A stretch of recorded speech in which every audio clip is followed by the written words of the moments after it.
Okay, everyone, I'm excited. Welcome back. I am talking with today Brent Bruning.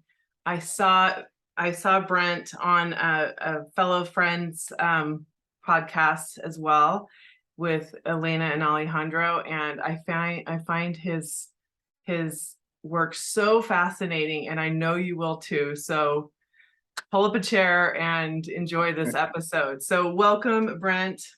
Come and give it to us. Tell us Thank you, about Jen. what you do, and kind of give people a summary of what it is you do.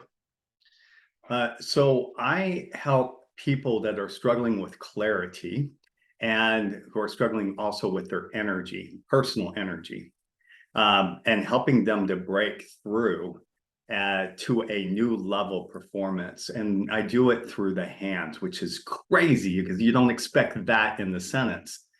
But what I am is I'm a hand analyst. I'm not a palm reader. I'm a hand analyst, and I'm working from research that's been since the 1960s that your hands show patterning of the way that you live your life. And why that is, and I'll go into depth in this at this interview and later we'll go into exactly how every part of the hand maps to different regions of your experience, your behavior. But the big kahuna message here is that your life, the way that you're living it, is being broadcast live through your nervous system. Every experience, every moment, every experience is being routed wholesale through your nervous system.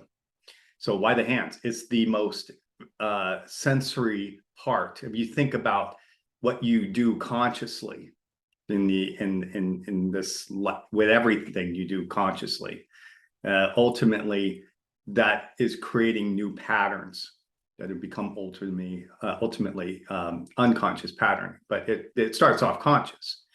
And that consciousness is being routed through very particular areas of your nervous system, particularly around your face and your lips, and most importantly, your hands. So if you look at it, if you look at the map of the sensory cortex, which is responsible for your reality, and I'm not going to bore you with science too much here, all right? But if you just get that you have a way of processing your reality, and that reality is being broadcast through your eyes, your lips, and your hands. If you map that system out per square millimeter and you expand it outward, you'd find that your eyes are like saucers. Your lips would be like the size of a basketball, but your hands would be the size of beach umbrellas. They're massive, which means that your sensory cortex is it basically your hands. And why that is just, I don't know, think about how much you're using your hands all day, how much consciously you are using your fingers and your hands. And it's not a big leap to understand that, therefore, if you're going to study the patterns of what you do in your conscious patterns, then look in the place where you're moving things consciously the most, which is in your hands and your fingers. So it's a map. It's not like a bunch of random wires. It's a nervous system. So there are actually parts of the system when you are experiencing these masculine moments of like closing a sale and solving a problem and achieving a result. And you can see that through the directing index finger and the thumb, this area that you are constantly manipulating things and holding the mouse, holding your phone. But that's not just the literal interpretation. Literally, you would say that your personality is formed through these different expressions. And given that your personality happens to be what is a combination of all the moods that you have been in over a lifetime that has become habit, what you can literally say is that the nervous system is, or your personality and all your habits are being reflected in your hand.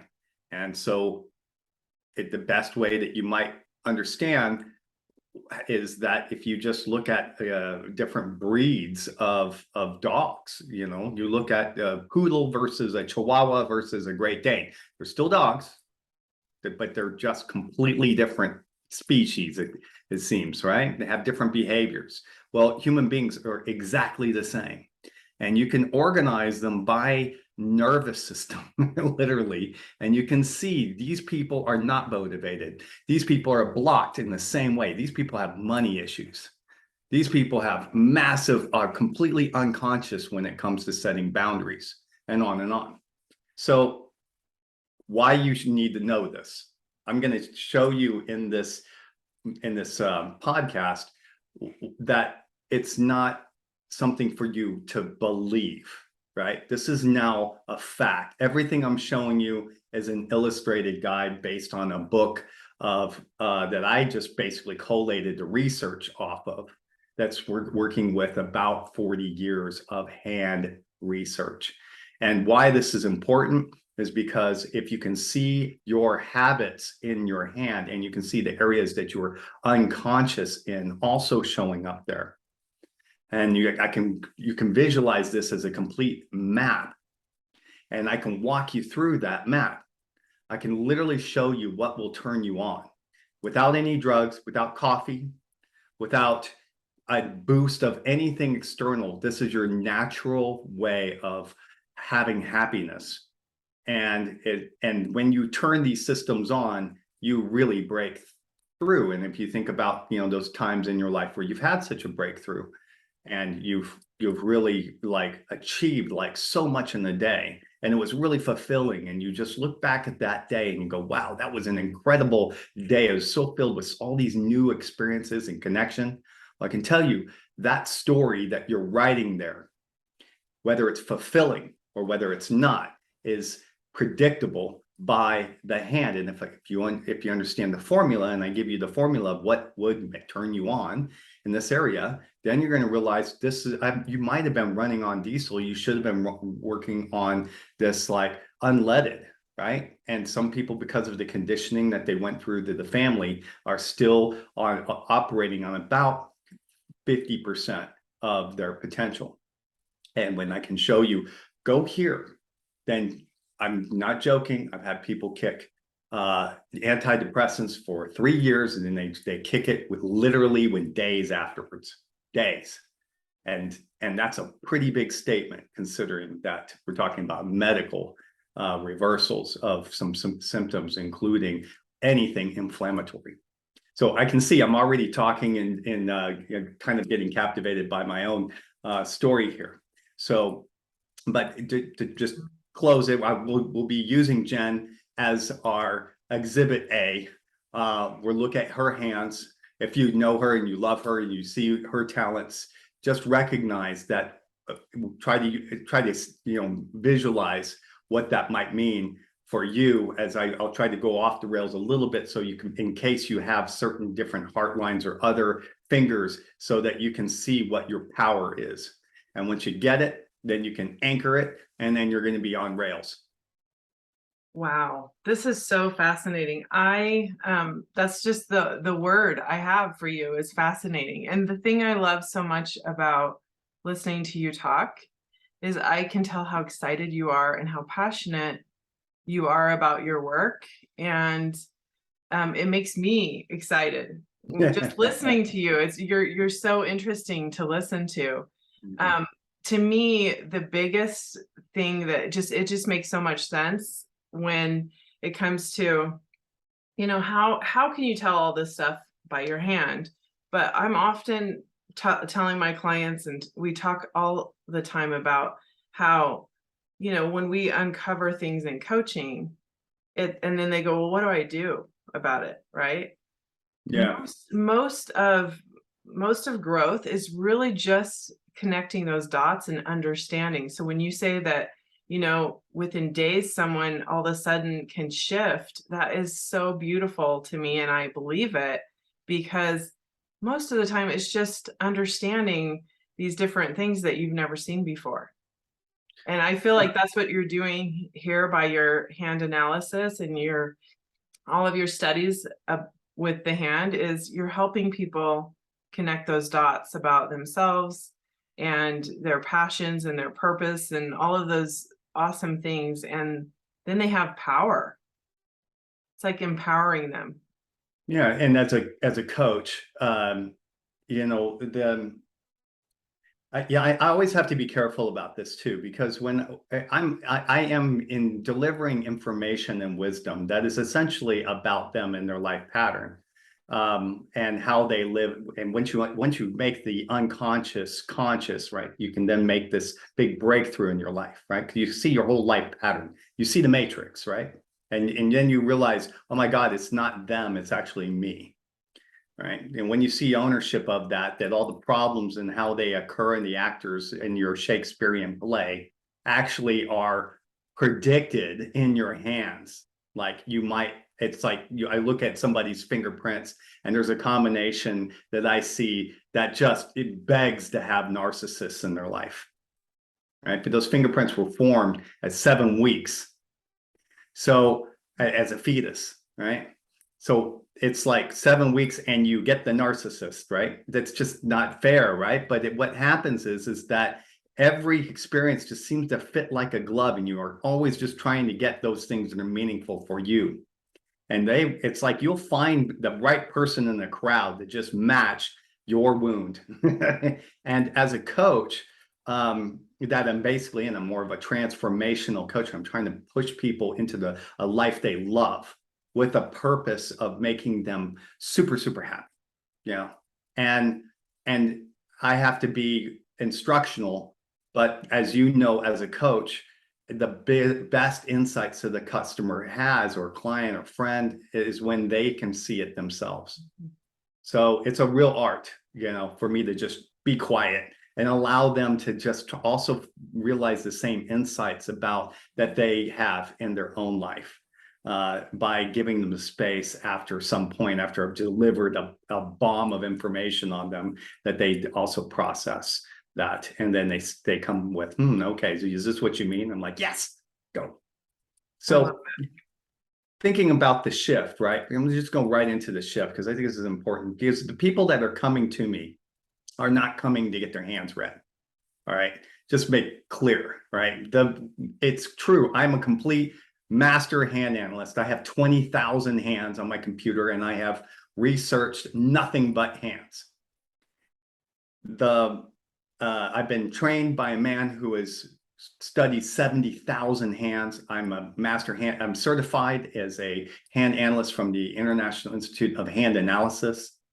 So there's a heavy background of what I'm working off of. You know, published a book after 12 years of research called The Power in Your Hands, which is, it's kind of meant to be a coffee table book, but it turned into something mailable. So it explains the theory, and the idea of the book and the idea of my work is that I don't want you to believe a single thing I have to say. I want you to see it. And the way that I do that is I use my book all the time so that you can see the insights of who you are. And the first half of the book, I'm not trying to sell the book, but you can buy the book. But the first half of the book is just to show you there is a technology to who you are. And the second half of the book is to show you and illustrate that technology by giving somebody, for example, a multi-millionaire, and putting that handprint in front of somebody who understands the system like me, who's been certified, and they don't know anything about who I've been to, whether it's been a famous person or a not so famous person, right? And I give them only the handprint, and they have to guess who it is. So I'm talking everybody from a clown to Eminem to Ben Stiller to the theological advisor to the Pope to the richest man in Switzerland, where I am based. And they are able to guess that this guy is a very wealthy man. And they're able to guess that somebody's a film director. And I always ask the same questions, and which is going to blow your mind. The number one question I ask is, what is the challenge that you've had your whole life? And no matter what relationship, country you move into, it's the same dumb story that you seem to face all the time. And that's in your fingerprints. Okay, so the people that are coming to me are not coming just because they find this fascinating. It's because they've had a friend shift. And what that means is that they've had somebody that they know that became a different person. It seems like they had a whole new lease on life. They started living a whole new chapter. And they find out that this crazy hand reader from Switzerland showed them their life pattern and how to break through that pattern. And out of that, you see them living a whole new life, like new relationships or transit like really fast through something that should normally take about 2 years. They do in a month. So those people, most of my clients are not coming from the fact that they just happen to Google hand reader. They found somebody who popped, right? And so I got some pictures I'll show you so you don't have to like imagine, right? So here's a guy who was struggling with some age and being 65 and his energy, right? And then I show him the map of how he should function. And he's turned on. He's eating the same stuff, right? And most of the people that I are really attracted to this are the ones that are at age 40 and older, because they're starting to realize that they don't have the same energy that they had when they were 30s, right? But they still have the same goals or the same performance. And so, this is a very wealthy woman down in South Africa. She's like buying real estate, and she's working in kind of renewable energy projects, and she's brokering those deals. The woman on the left there was really struggling, but the woman on the right was like, I'm now connected to my relationships and love and all of that stuff. Now, this is not accomplished in a hand analysis. I have to show you your life pattern for 2 hours. And then your mind is going to be blown, right? It's going to be so much information. That's why we have to record it. And you got to listen to it again. But then when you listen to it, already the transformation starts. It's like it gets in your system. It's wisdom. It's not just knowledge. It has a way of reaching you at the time you need it. And when it does, then you start to realize, oh my God, I've been doing it wrong, right? I've been living in this place called the shadow. And once I give you that language of what the shadow is, it's a repressed part that makes you live a fixed, ordinary life. That's a drag. It's a real drag to be living in a repetitive, it's almost like repetitive stress disorder. You're living with the same problems over and over. And if I tell you, release these problems, like this week, stop, get out of there and move out, then what happens is they realize that the problem in itself and the way that they were relating to life was causing an inflammation response daily. And inflammation is a leading cause of life being a drag, of suffering, of ultimately disease, but mainly exhaustion and burnout. So if you want to have a really high performance, a sense of joy in your life, then a lot of this work is just to let the baggage out and let it go. So these people, I didn't change, for example, this guy's wife. He's trapped, clearly, look at him. But now he's not, and this is the next day, right? So what happened there, right? I didn't change her mom that she has to take care of, and nor did I change her relationship or her father that was abusive, or the spiritual organization she's been slaving away at. But what I do is I show you the pattern that everything that you see in everybody else is actually you. And when you can it's a crazy idea. I mean, we're talking real spiritual nonsense going into that quantum level. But if I can show you that, and I can show you how much ownership you can have over this starts to create a massive breakthrough, because then you can go, you mean my boss or in this case, this guy's kids, this guy was suicidal. And he's like, well, my kids drive me crazy. They drive me crazy. And now they don't. So what did I do there?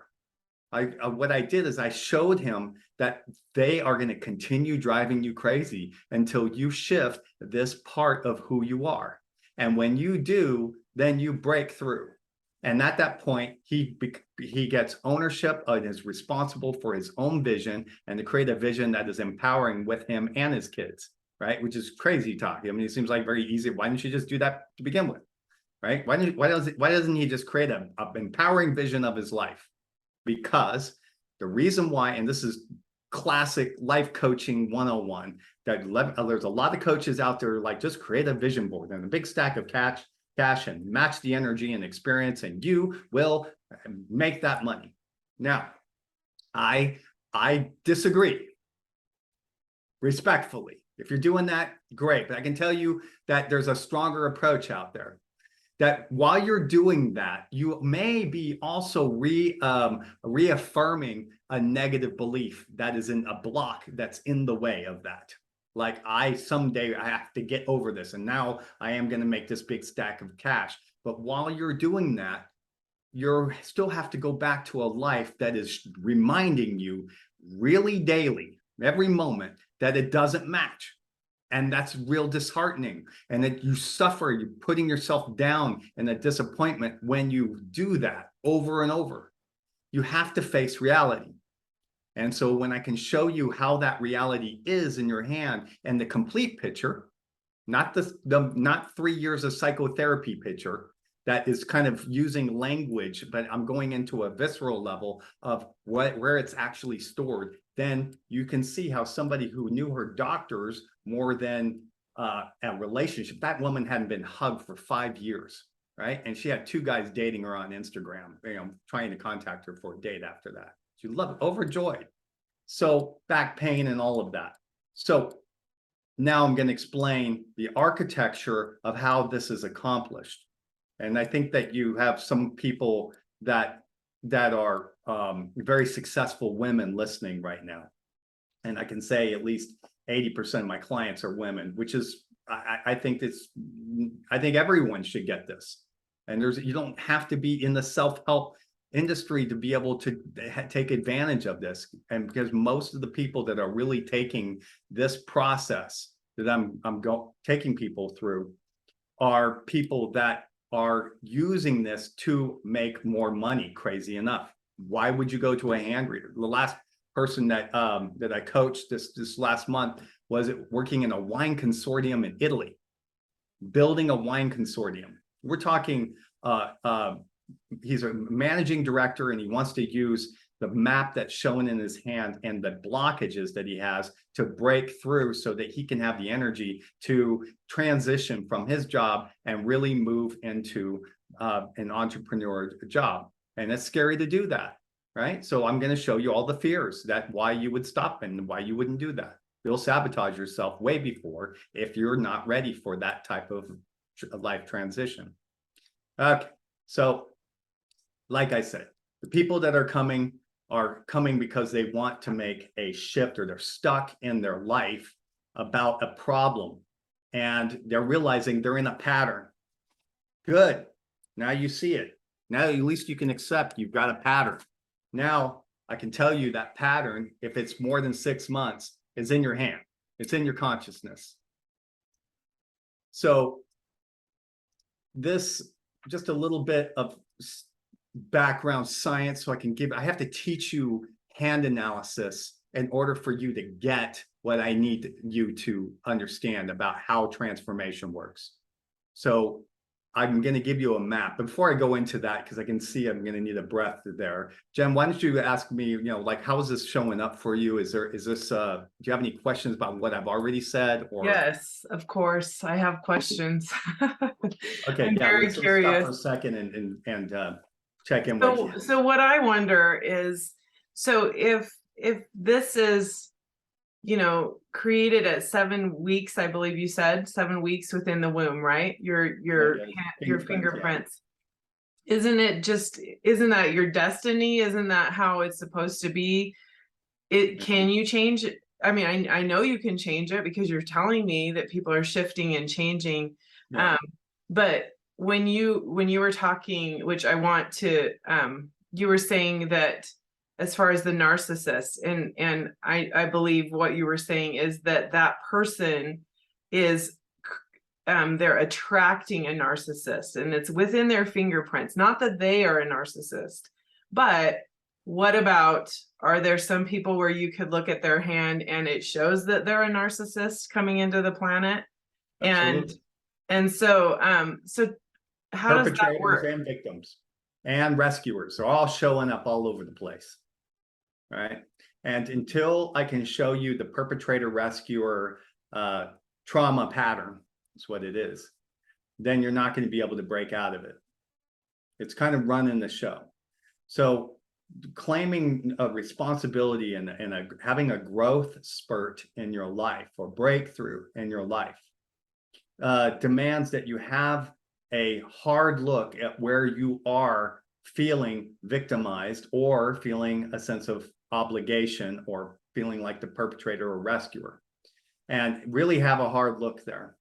And when I show you where to look, and I show you exactly what that pattern for you might be, it might be a distrust pattern, it might be a obligation, struggle, effort. Like I'm constantly in place of obligation, can't get out of that. If I show you that you're constantly buried with stuff in a particular area, some people are buried with work, some people are in a power struggle nonstop in their relationship. And let's say you are in one of those. Let's just say that a lot of people come because of the power struggles and you know, or violation. You know, like they can't seem to set a healthy boundary, and they just in a constant just dichotomy. If they have to go into this new breakthrough of their life and they want to live out of their passion, but their partner doesn't like it. Right now, you're getting this kind of codependent type thing. So when that problem, when they see that they're in that struggle, and they recognize, okay, yeah, absolutely, all they did is send their hand, and now I'm telling them the struggle of their life, and they didn't say anything other than, you know, what it is that they wanted to get out of the session. And when they recognize that and they see that in the fingerprint, then I show them, yo, you have power struggles. Then they go, wait, so if I have power struggles and my partner is constantly triggering me in this violent, angry episodes that cause us to have this argumentative style, and then I can show you that the relationship that you have actually is the problem you have with your anger, and you don't like it in him and you don't like it in yourself, and you do these things like, now I can show you how you act when you have that. Then you go, wow, how do you know me? I do exactly. Sometimes people act in a different way where they get aggressive. Other people hide. Other people play an avoidance strategy, right? Based on the ego. That's based on the way the hand is shaped, your ego. So you have this soul wound that is forming the same problem. Seems like a karmic problem, right? It's a soul story, meaning that there is something in your life that you're here to learn from it. Either way. And someday you will, someday you won't, right? And so that problem, when I see it and I can show you that was formed at 7 weeks, that shows up as a major impact to the person.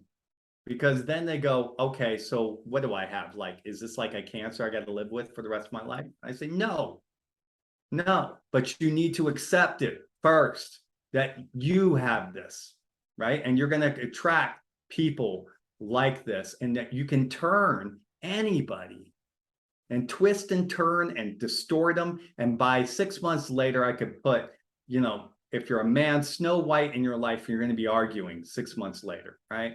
So or if you feel like you don't belong, you're going to create a situation inevitably with your family at the family reunion where you just seem to be in a bad mood and you exclude yourself from it. And so get that the pattern that you seem to be seeing out there is your pattern, and you're distorting it, and it's creating this constant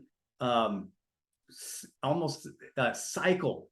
It's a sick cycle of reinforcement, and you can't get out of this vicious cycle. It just keeps repeating.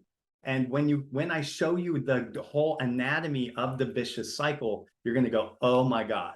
So you mean all I have to do is get off the Ferris wheel at this point? And I say, yes, at that point, yes. But first, you have to understand the reason why you're on the Ferris wheel in this example, and I can tell you there's 1,000 things that we can talk about the hand. But while we're talking about power struggle, you're usually the case is they can't deal with anger any more than I like Brussels sprouts. And they can't handle it. And if they get angry, they get really nervous. And now they got nervous and anger. And then they just go into this upset, which means that what they're having is an amygdala hijacking episode where they feel like a victim to the energy. So when I can tell you how to connect to that anger or that episode and have you be with it in 4 hours, you're going to have triumph over it. It takes 4 hours for me to do those before after photos. I need 4 hours of your time to be able for you to basically deal with yourself and deal with your reaction. But when you can be with it, you're going to realize that you're doing it from a different angle. Like I'm not upsetting you.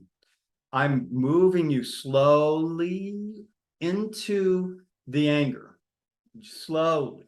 But we're friends and we're still in a safe environment, and we're having just a compassionate discussion, but we're moving deeper and deeper into the core of the pain that would normally freak you out.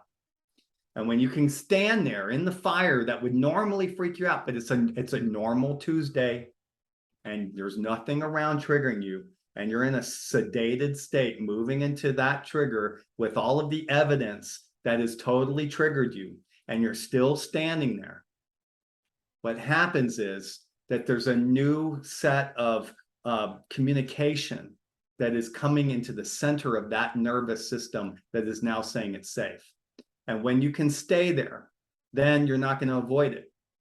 Now this is a big breakthrough here, when you can stand in the middle of your upset and have compassion. Because if that has been traditionally an upset for you for 35 years, and nobody is going to, you basically avoid every episode or every experience that would make you upset. Let's say power, leadership, closing a sale, going into areas where you have to negotiate, handling conflict. You might throw that whole baby out with the bathwater because you can't handle conflict. And so, or anger. And so when you connect into that and you can go right into the seat of that pain and stay there, and I show you exactly where to look, and we go right there, stand on that nerve. And then you realize, oh my God, I can survive. Then what happens to the person is that the baby comes back. All of the power that they had thrown away, they reclaim, because they were so afraid of anger that they couldn't actually be powerful. You know, some people are so afraid of get so sensitive and speaking up, and they get real emotional about how they are going to be received, right? Standing right in the middle of that. And I show you, and it's a very strong technique of visualization. I'm not working with language. I'm working with imagery that trauma therapists use, that from the guys that came back from Afghanistan with 3 years of fighting with 4 hours of sleep and in a Humvee, and they no amount of talking about the problem helps. They're still triggered. And then they do this one technique around art therapy that shows the nature, but I have an advantage. I see your nervous system. I don't want you to just go into art therapy in La La Land to try to figure out what you think is the problem. I can see it. I can see exactly how your nervous system is routing all the highways around that area instead of driving through. So you're in a spaghetti bowl of stuff instead of driving right through. And if I can show you that you'll survive if you finally just drive through, you're going to pop. And that's how I can take an Olympian who is finished with his career and Nike drops him to break him through into a new life where he is now Switzerland's top brand manager. And he's in a relationship and he's moved in. And that guy was an orphan and he couldn't have sustained a relationship any more than 3 months. And now he's married, right? So to get that, we're talking about a transformation of a traditional lifelong blockage, but you must be able to see in a compassionate way that that blockage is trying to protect you from a pain. And when you can swallow that pain and survive it, then you're going to realize that what Carl Jung called the shadow side, that shadow side starts to open up and it becomes the greatest source of your energy. And then if you've been operating, let's say on 50% of a blockage because you just avoid any type of conflict because of some incidences that were already traumatizing, kicking you on an area that was already sensitive since the time you were born, then you just decide, nope, I ain't going to go in that part of me. So you're operating on 50% of you, which means the whole channeling is just going into just 50%. And if I can show you, open that area up, it's going to be painful, it seems. But then when you, after 4 hours, you're going to be going, oh my God, this is amazing. And you love the people, when they go through this process, they feel like they found God. And for me, I'm mirroring the process. I'm like, wow, this was amazing, right? Thank you, right? Because it's just, you just feel like, holy cow. Like the whole life is now open in a way that has never been. And I'm now moving into a new chapter. So this makes so much sense. It's so instead of it being, because we live on the planet of free will, right? And so you can choose to heal, you can choose not to heal. But you basically, I look at life like a game. We're here, it's the game of life.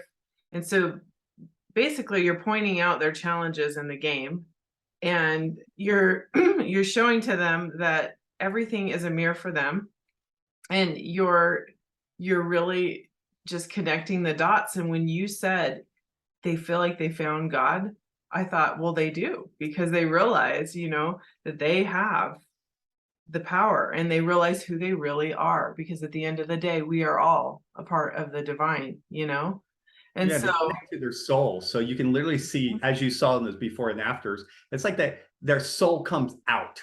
yeah. And probably the most significant aspect of that is what happens to their life afterwards. Like you just see the pictures of them. Mm. But, and those are like before, after, within 3 days, right? But you're not seeing like this total creation that is now opening up for them after that. And that's really cool to see how these people like healed relationships with their mom when they haven't talked to them in years. And it's a good relationship. It's not like something temporary. And it's because they show up completely different.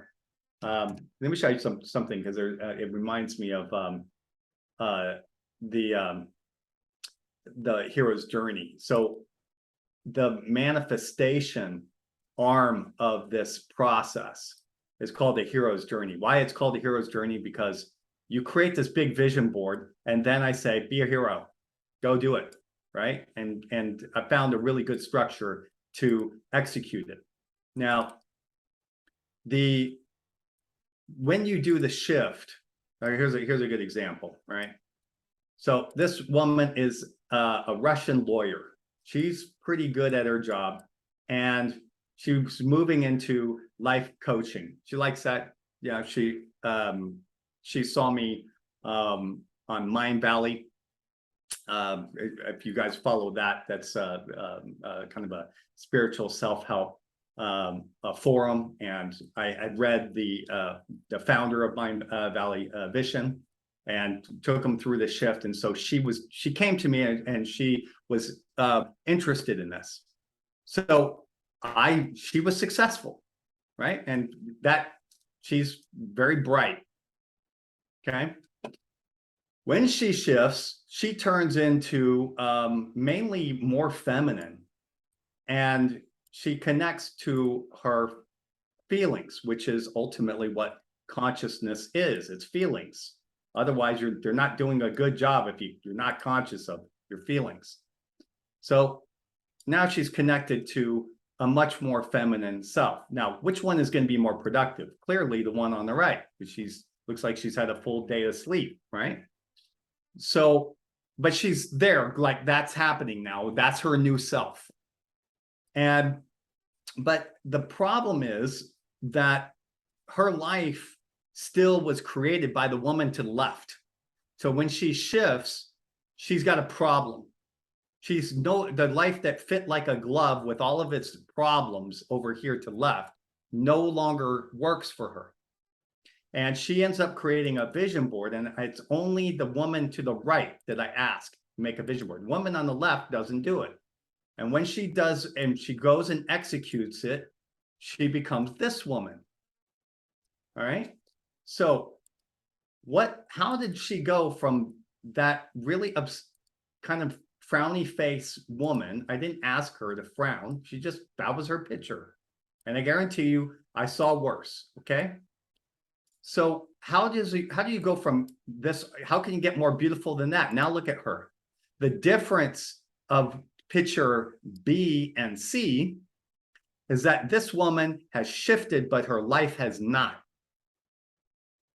Now she has to work. She has to go in and talk to her mom, they have not talked for 3 years and they live a mile apart. 3 years, because the mom's so upsetting. And then let me show you the mom. Mom's not great either in terms of, she was a little bit bitter and criticizing, right? Now, I shifted the mom and I didn't do a thing. I didn't talk to her. But because I shifted her and she showed up, instead of being like this to her, creating the vicious cycle, she had a chip on her shoulder and so did she. And they were just in a Mexican standoff, constantly waiting for the next one to forgive or make a real apology for the way that they behaved, right? And now she shows up, but now she's coming into the mom as this woman, and she's saying, Mom, I get how I've created all the problems, and I see it now. I take full ownership. And so Mom melts. She says, I take full ownership of the fact that I have this trigger and you're not going to trigger me anymore.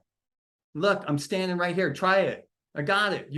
I was responding to the fact that you told me that I was not beautiful enough for the men that I am dating. That's why I can't hold a relationship. And I blamed you for years, because while that was a 30-second comment, it was replayed in my head for 3 years. So that was very damaging. And nothing is more stressful than long-term stress. And that was stressful for her. She carried it. And that inflammation she released. Now, when she cleared that, that's how she became that woman. So that is the difference. So I called her and I wanted to ask if it was okay if I could show her shadow board, which is the art that I was telling you about. And if she can be with this craziness on the shadow board, then, which is all the things that she felt that we revealed in the hand reading. And she came up with this big, bitter story. And she could see how much she's been in it, 70 to 90% of the time. So the rest of the 30%, she was obviously living her vision. But the other 70, she was not. She was in this dumb problem. So I say, clear this up. Go and clean up all this nonsense. You got a dirty garage and you've got all these relationships that are in breakdown. Go restore it now that you see that you were the one that had that. Well, first they would go, well, most people are thinking, well, what if I'm the victim? What if my father molested me? Yeah, clean that up. Still, because in the end, I'm not condoning anybody's behavior here. Certainly not hers either. But forgiveness works in a different level of release and letting go and saying, you have a right to learn from your lessons. And I'm going to make sure you go into jail and get justice if that's the case. But you have a right to be forgiven. Every human being does. And when they get to that level, you're going to the seat of your soul and moving on in your chapter instead of holding on to the resentment. And so that's a big thing. And when people break through at that level, then when she talked to this woman that seemed impossible, she shifted her. And when I called her, they were beautiful. They were in love. And I was just lucky. I just called her and she happened to be over at the house. So that's how she got to this beautiful woman here. So that's an important part that I had to mention, because it's through the action of your shift that you end up becoming amazing. It's the action of it. It's the transformational insights that you have with action that cause you to take the responsibility, ownership, and ultimately have sovereignty over your life. That makes it a joy. And ultimately, my mission is to make my family and friends and my clients fall in love with themselves and enjoy their life journey. I think that's a great place for any person who is, any coach would wish that for everybody. And I think this technology that I'm about to show you and how it works, why it works, and the method that it works should be available to the world, not just me in Switzerland. I'm teaching, I'm training a whole new group of people to go out in Hawaii and in Seattle and Georgia. So I'm trying to get this out so that coaches can use this. And then when you do this, you'll realize in a second, you know your client's problem. In a second, it takes me 2 minutes to see. Once I know the theory, I can look at your hand and go, yeah, you have this Mrs. Not Enough thing. You have a self-esteem issue right here. Not that I would say that, I wouldn't say it that way, but I would see that. That would be what I'm having my internal dialogue. Okay. Wow. Questions about that? I was just honestly trying not to get emotional looking at her and her mom. That was so beautiful. And to me, that's everything. Everything. You help people free their soul. You help. That's what it is. It's so beautiful. Like nothing else matters more. Watching it, she didn't even look like the same woman. And then seeing her and her mom together, oh, that's such a gift. Yeah, the weird thing, and I love the way that you language the soul, right? Because for most people, they don't go into that topic until it's like Sunday for 2 hours. Yeah. But the soul is in everything. The soul comes into your body, in theory, around 7 weeks. That's the theory. That's where I'm getting the 7-week thing from. And what I've learned, and I've never really discussed it at this level, but why not? This is my insight around doing this soul work. And essentially, you're right, it's a soul work. Is that the soul gets trapped in certain experiences, traumatic events. It gets trapped there. And it's like trapped in the past, right?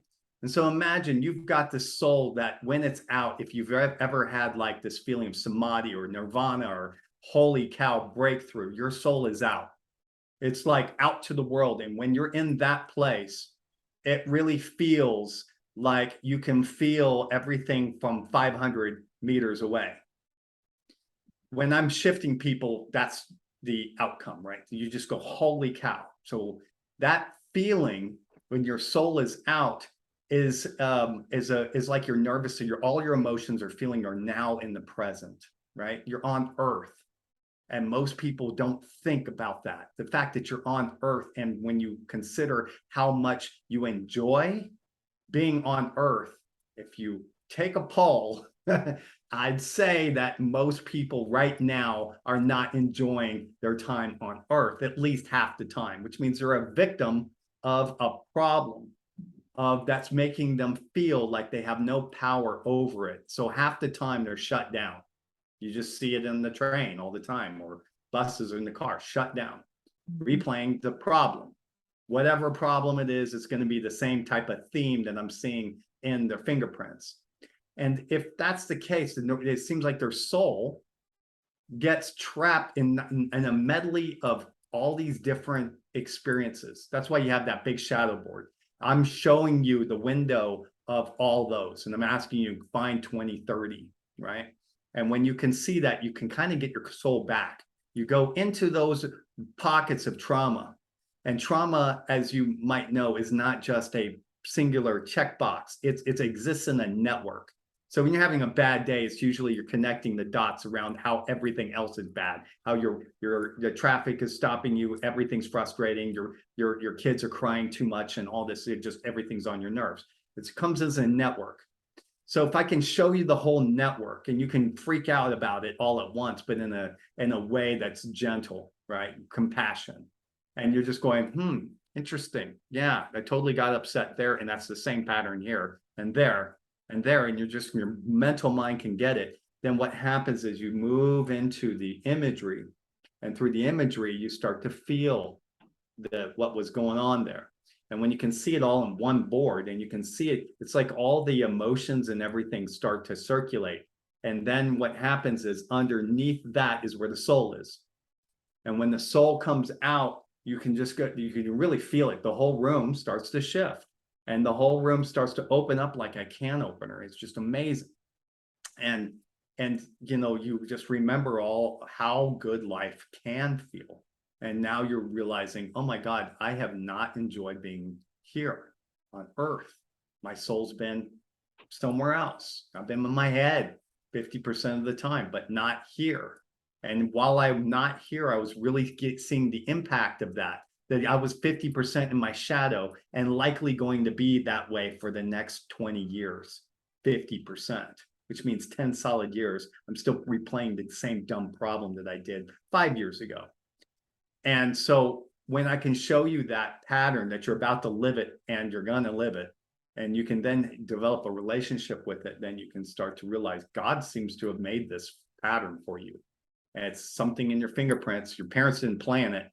And it is a soul pattern, and it's something that you're here to learn from. And it's not necessarily feel good, but I can tell you that I went through an experience. I died. There's another little bit to how I got into this process. I was a hand reader, and I learned all about this wisdom, but nobody was shifting. They were just getting information. Thank you very much. Goodbye. And then I did this process called ayahuasca, which is, I'm sure many people have heard about it. It's a shamanic experience, no problem there. Then I did bufo, which is the snake. You take the venom of a frog. And because I've had such a phenomenal experience with the ayahuasca, and I was finding all these things, I forgave my grandfather. I was in this angelic place. I was going, this is so good. Everything's so good. And then he gave me bufo, and I said, well, if this is so good, and he gave me the pipe, I did like this 1970s drag of it. Like I just did so much of it that I ended up, my heart stopped, and I went into that place of surrender. And when I came back, ultimately through that process, I felt a beautiful acceptance for being on earth. That process was really scary for me, obviously, because I was conscious of it during the whole process. And what I remembered coming on the other side, as I was going to heaven on earth, or heaven, or wherever that place was, that there was no contour, there was no contrast. It was nothing but bliss and beauty. And I missed not only my wife, but I missed the pain that I was going through having a child. And certainly that was painful, being a parent for the first time, my screaming kid all the time. And I missed doing the taxes. I missed that problem. So these problems that we've got, you're gonna miss a lot when you let go. So love them. And these problems are something that your soul seems to have come on earth to try to also learn from. And if I just gave you like the keys to the kingdom and said, have heaven immediately, you're not going to feel anything.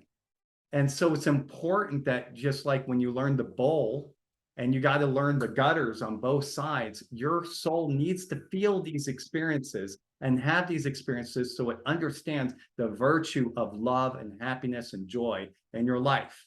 And you must go through them. If you avoid them, you're postponing your problem, and you're going to still have it 35 years later.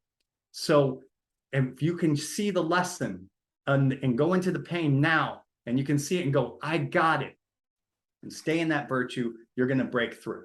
So that was a little woo-woo, I get it, but I have to show you that it's an incredible process when you've seen both sides and you realize that you're on a journey in this lifetime. It's a soul journey. And just like, if you've read Hermann Hesse's book, Siddhartha, he comes out of the castle. He's it's his path to be a Buddha. And he's like coming out, and he's 18 years old, and he's like, this is it. He's had everything fed to him. Everything's gone his way. It's all been perfect, but he's not living. So he goes out and he says, oh, people have to work for a living and they're trading. And he's like, well, I'm now homeless and I got to deal with the problem of being a merchant. But he's alive with that problem. And then he does that for a while and go, well, that's not it. And then he goes off to go into spirituality. But he goes, I don't want to, look at my belly button for 4 years. So he does meditation. He goes, let's that go. And then he goes on to be maybe a family person. And then at the very end of the book, Siddhartha finds happiness. He's just a ferryman, and he's just taking people across the river. That's it. And for a quarter and a deep conversation, that's all he does, right? Just to go across that river. Now, if you had taken Siddhartha when he came out of that castle, and you can say the same thing when you graduated from college, you just take that and go, here it is. Just stay. We got this life. It's all perfect for you. Stay in the castle. But he wasn't alive there. And if I said at the end of I've read the last part of your life, and all you need to do to a guy who is a prince is just tell him, hey, you just got to be a ferryman. You'll be fine. Then he wouldn't believe you. He has to go through this egoistic journey to earn that place, finally, to find that joy. And the experiences that you're going through, the problems that you're going through, are the same things that he's going through. That you're meant to have them. And I can show you, you are meant to have these problems. If I can show you your hands, I can show you these problems you are meant to have. So deal with them, love them. With joy, embrace them, and grow up through them. Don't postpone it. Grow up. If you're afraid of finances and you're afraid of taking responsibility and you're constantly irresponsible, chasing, the taxes and all of that, what you're not getting is that there's a whole group of people that really love that. And you might say, well, I'll just give that to those people. No, grow up here. Get the fact that the reason why they love it is that they feel a sense of clarity with money, and their life functions with that security. And they rush in to pay their taxes sooner than later because they like to have that clarity, and they feel a sense of integrity and honor in themselves. And when they get to that feeling every time, they're like, wow, that was a good day. And after 4 hours of doing it, they're done. But what are you doing? You're spending 3 months, 4 months procrastinating the dumb problem instead of going in and seeing that there's this beautiful carrot, and you know only the problem of the procrastination, but you don't know the carrot.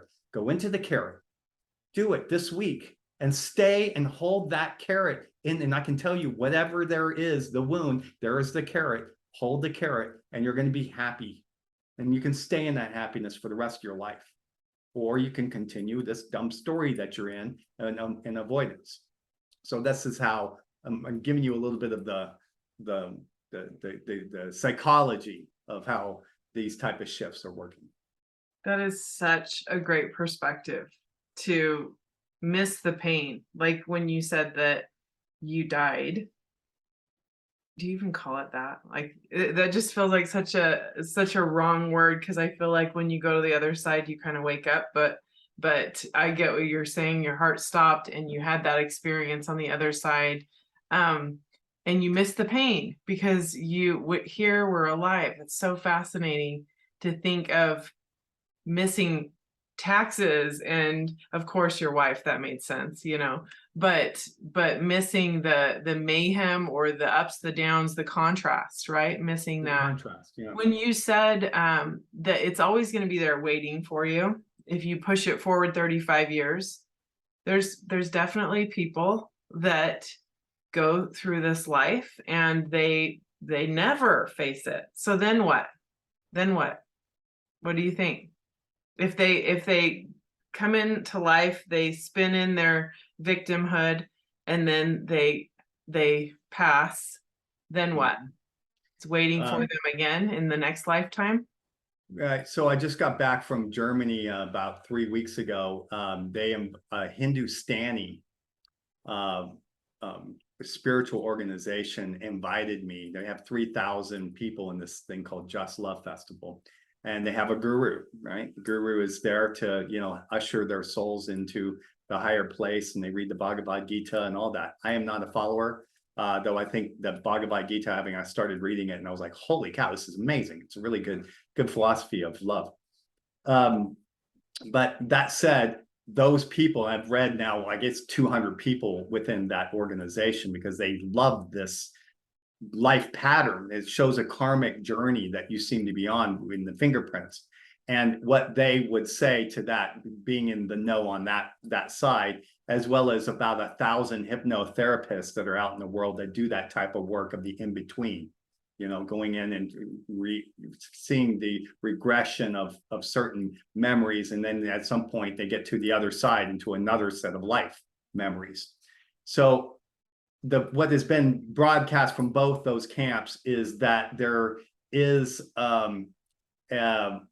a soul journey that if you don't learn it and you don't find the virtue, then you're just going to repeat it again and again and again. And for that particular organization, we're talking in the hundreds, if not 1,000 times, that you're going to go through in different forms and choose different egos until you figure it out.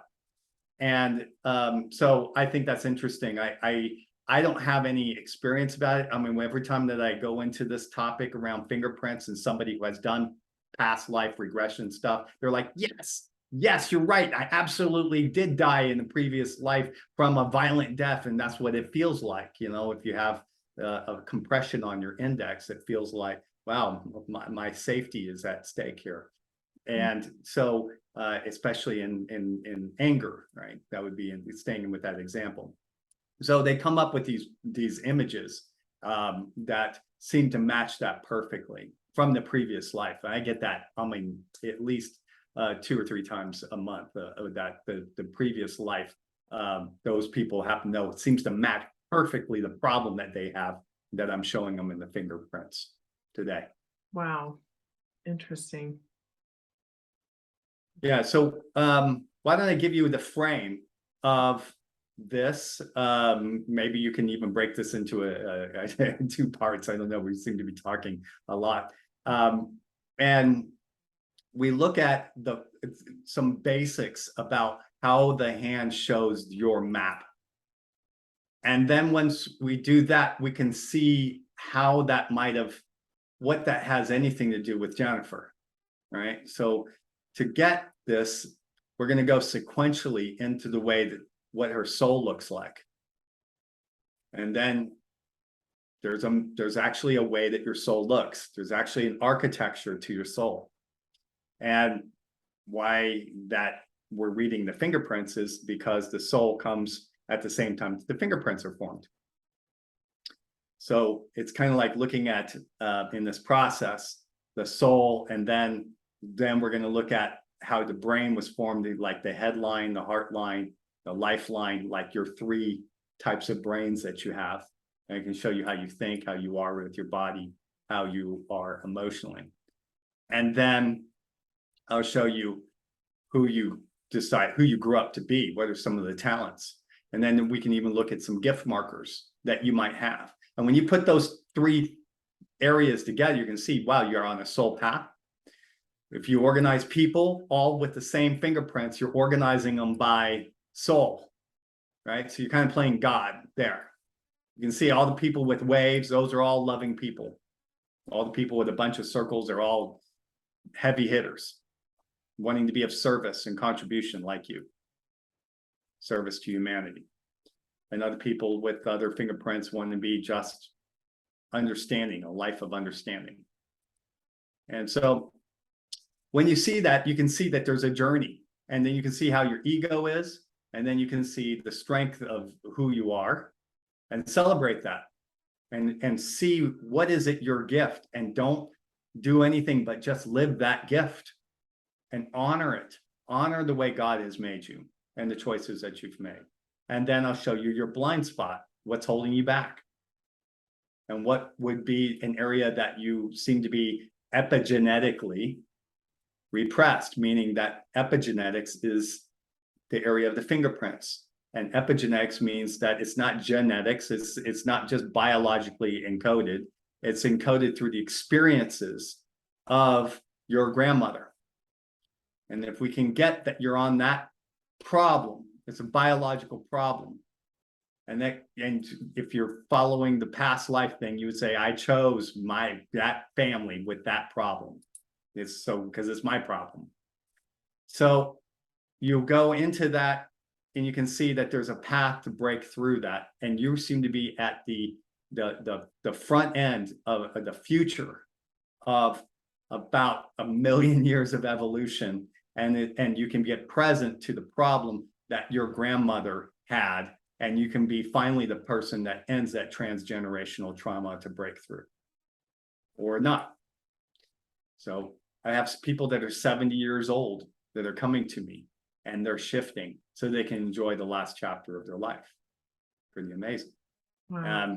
So to answer the question, there's a lot of people out there that I say, and this is my assessment, that they're only living 50%. They're not living the other. They're just surviving. You just ask them what they did Monday through Friday, and they don't even remember. You know, they had an incident that was fulfilling, right? So that just means that they're just on autopilot, and they can do that for years. And so that makes life very predictable and dull. And then you can die as your energy starts to, crumble. Okay. Do you agree with that approach, or do you have another idea of how you would like to structure this? No, that's great. Yeah, let's go. Absolutely. Okay, so I can see Love we it. got a part 2 of this. That's fine. That's great. I'm loving every minute of this. Okay, very good. And I will, I'll just be sensitive of the time. See that, yeah. So I've got basically, just give me a second as I'll make this into 5:15. Get it postponed.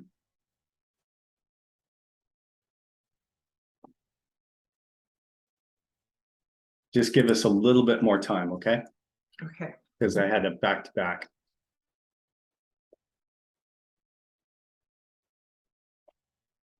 On the dot.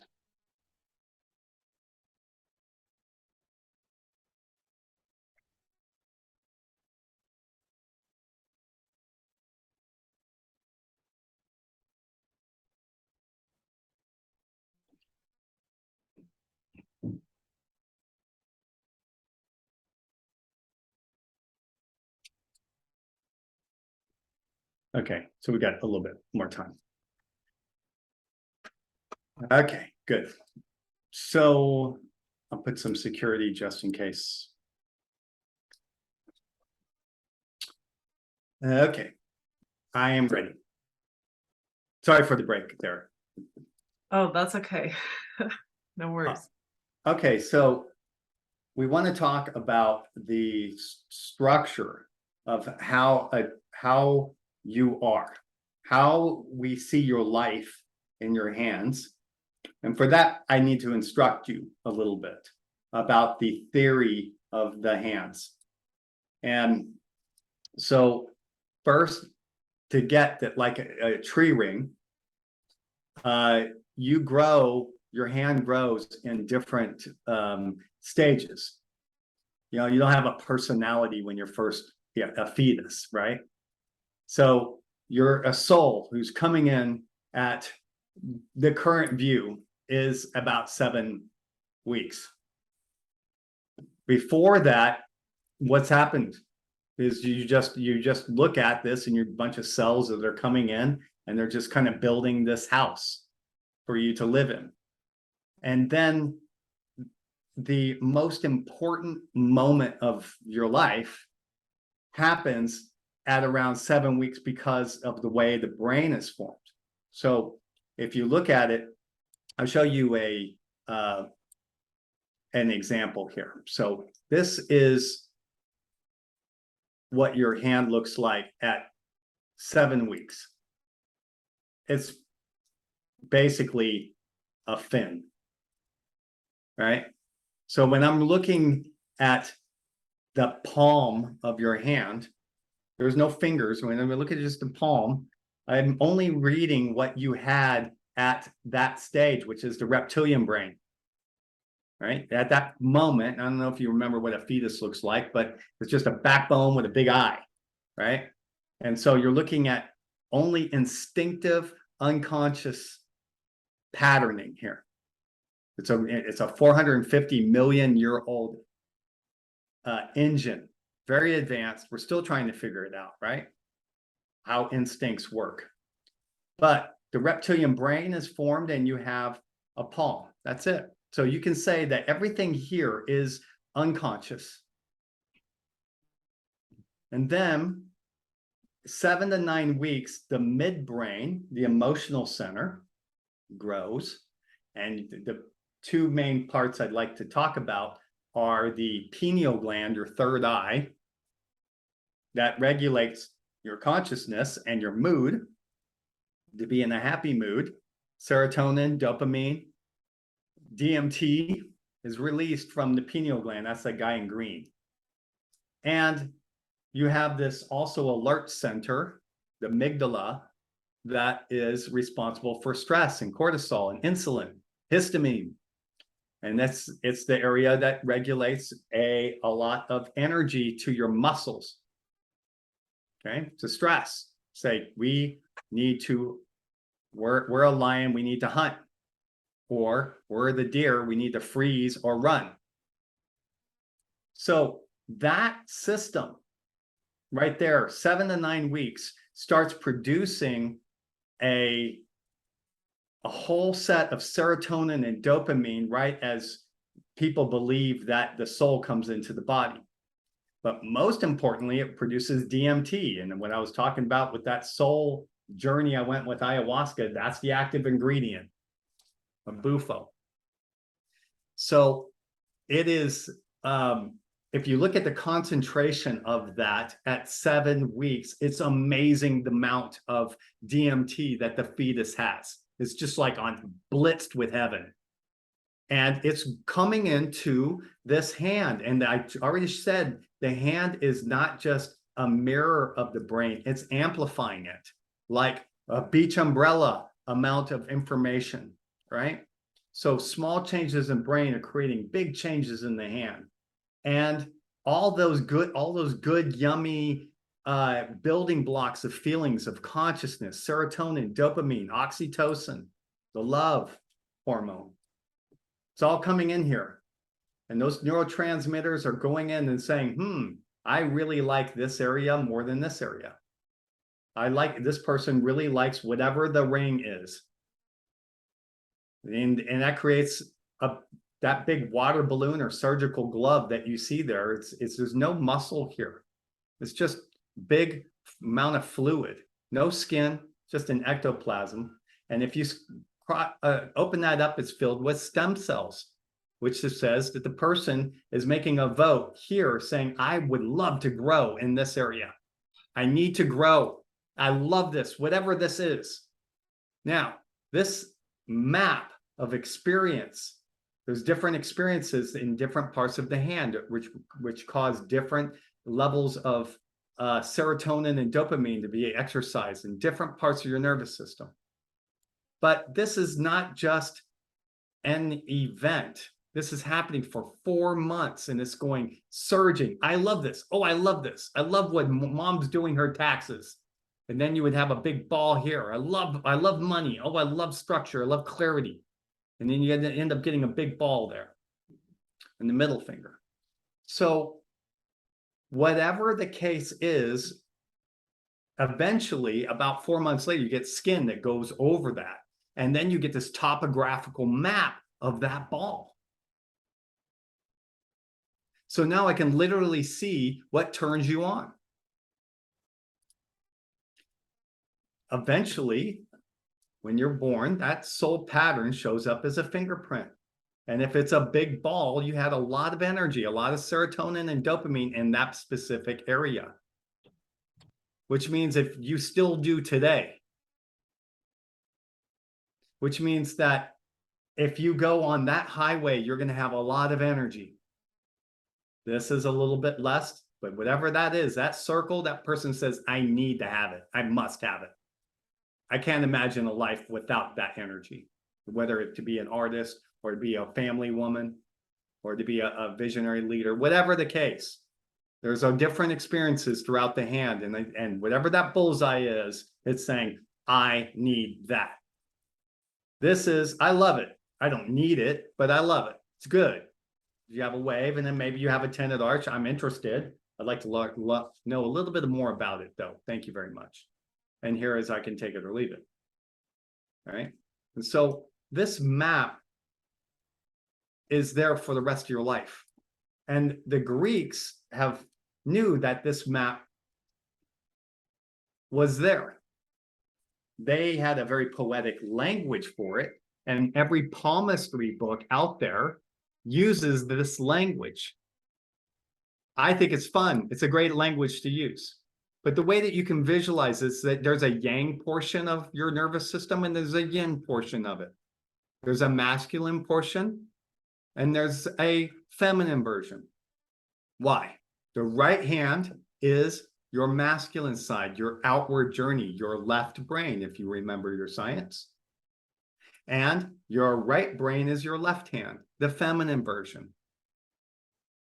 So everything that I'm reading on your right hand, I'm reading about your outer journey, the masculine versions. And everything on the left, I'm reading about your feminine inner journey. So I can see both sides. What's it like to be you in both cases? You at work and you in the family. And within the palm itself, you have a fiery directing side. You direct with the index finger. So there you have your power.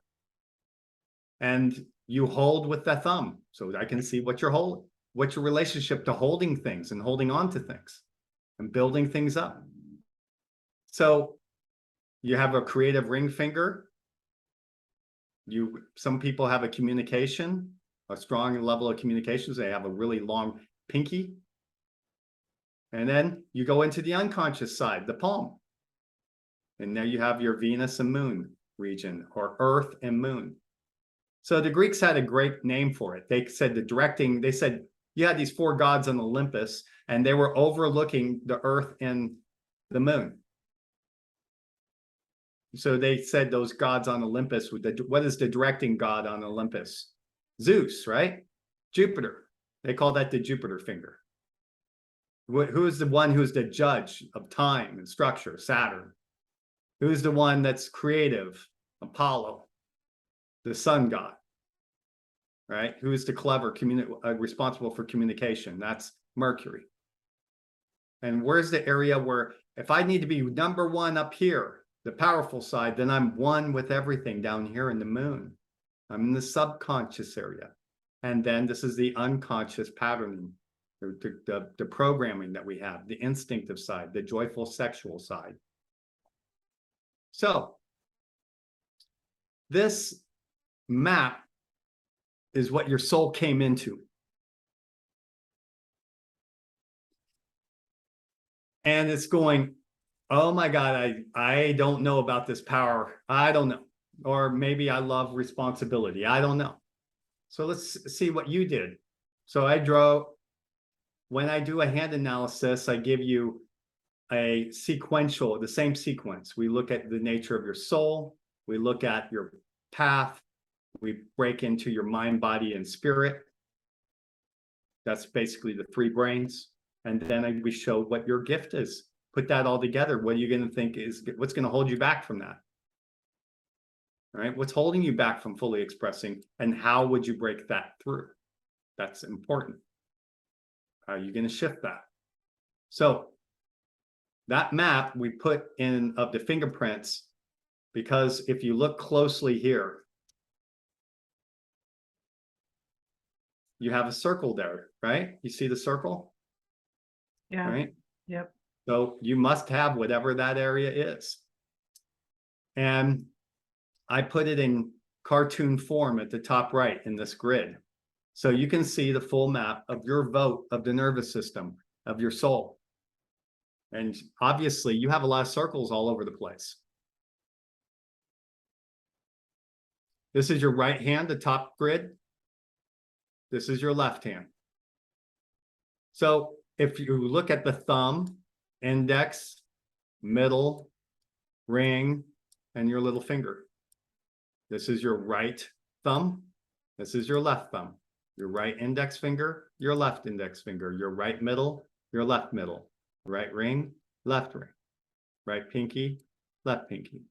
And since we're talking about it, an easy way you can get this is there's different channels that your nervous system runs on through the hands. The channel for holding is, or success or results, is on the thumb. And that means that if you have a circle there, then you have an abundance of energy, a need to produce and manifest results. And the right hand is the masculine version of success, right? And the left hand is the feminine version of success. So if you didn't have a circle there, if you had a circle there and only a circle there, I would say, yes, you just want to build up something like a family. It's the feminine version of success. So I bet that your listeners are going to have a circle on their right thumb, because you tend to attract the clients that deal with the same problems that you are wanting to deal with. And I bet that there will be a healthy percentage of your audience that has even 4 or more circles. In the area, I'll just go through the map. We're talking about wants and power and desire in the index finger, right? And if it's the right hand, we're talking about outer wants. I'm going to direct. I'm going to be a leader. And then if it's on the left, I'm going to be empowering, self-empowering. It's a female version. So here you have some swings. You have an S, just like there. Swings in the family, swings in your own empowerment and in your own self-belief. Comes up and down, goes up, and it's a cycle, because where the mood cycle created, you can see that cycle literally in the fingerprints. And you're going to go up and you're going to go down. You're up and down. But in here, not moody, certainly a constant here. I am a visionary. In the area of honor and integrity, going back to that story of doing the taxes and having value. Outer worth, outer honor, again, a beautiful circle. In the area of inner honor or self-worth, you're going to struggle sometimes, but sometimes most of the time, you're going to be a teacher and a mentor for other people. And this is an area you're here to also learn and grow. In the area of artistry, outer artistry, then that's you have very popular side there. In the area of innovation, inner artistry, also very nice. So already we're starting to see that there's a lot in the shopping cart, isn't there? And that means that we also have a different problem just from that. We have a problem of a woman that needs to be on a mission It's not enough for her to just do one thing. She has to do all of this in order for her to feel fulfilled. Because if she's not, and she needs all of these to be exercised, then there'll be a part of her that will say, I'm not fulfilled. A part. And how will that register? It's interesting. You ever give some thought there? When you go, I don't really feel fulfilled today. What is that? In other words, what you're saying is the dopamine charge that you normally get isn't happening there. So what is that serotonin, dopamine, oxytocin rush that's supposed to be there, but it didn't come today? That's because you didn't do these things. In the area of your communication and connection, well, that's not as big as the others. Now, nothing's wrong with a wave. Just want to assert. If you have a wave on your fingerprint, or even if you have an arch, there's nothing wrong with it. But just get that if you've got all these needs here, here, here, and here, then won't you just naturally neglect this? Especially if you only have a certain amount, if you have 6 hours of sleep and you should have been 8, if you had 8, you'd have the energy to do all of these, right? You'd have the time and energy, but you got 6 and you got 5 the day before. That means that your energy reserves are going to be only spent on trying to do what you know you have to do. And chances are what your language is what you have to do is what you'd love to do anyway. Right? So that can happen. So that ultimately you would say that you're in a life who is got a great amount of devotional energy that needs a lot to contribute to other people because you have a lot to give. 1, 2, 3, 4, 5. Even arguably 6 and 7, given that these are very close to being a circle if you had just given it another chance. So these just happen to be more powerful, which puts this in the shadow. And therefore, the amount of time that you're going to invest in this area will be naturally less. You might even develop a negative opinion about it or a justification why you can't go into this. And this ultimately can lead to an isolation, since we're talking about connection, or feeling like I have to do everything in the relationship and I have to do all these things. And when do I ever get to surrender and just be in a place of trust and just let go and let God and just be the woman in a tango dance with life? And you just tell me what I need to do and where I need to be, and I'll just be the beautiful girlfriend on a hot date, right? How do you do that? Not with this fingerprint combination, no way. The amount that you put in an impossible to-do list that you put here makes it seem like you have to conquer the world. That's why these people with these many circles are in a different category. So if you just organize and we just take a step back, and if you're listening right now and you're checking out your own fingerprints going, what do I got? All right. Here's how you figure this out. At a certain point, it just becomes stupid, right? After a certain number of circles, you're just like, wow, okay, we get it. You just want to make a contribution. You're powerful. We got it. So ultimately, these are the same 4 hand types for you to get how significant what you're about to see. And this is going to blow your mind because you've never thought about fingerprints except when you had to get through cross-border control. What you're about to see is these 4 hands create 4 different personalities.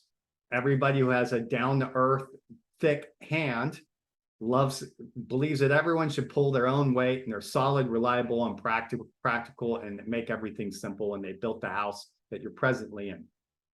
Okay, those are the earth people. The people that are fiery have these crazy lines all over their hands, and they have short fingers, And it looks like it was the Italians argued over the construction of that hand. It's a little weird. Snoop Dogg and all these other artists. So they have a lot of, they have a more spirited energy. They put value in that realm more than milking cows. Where that guy would say that life is really boring, meaningless.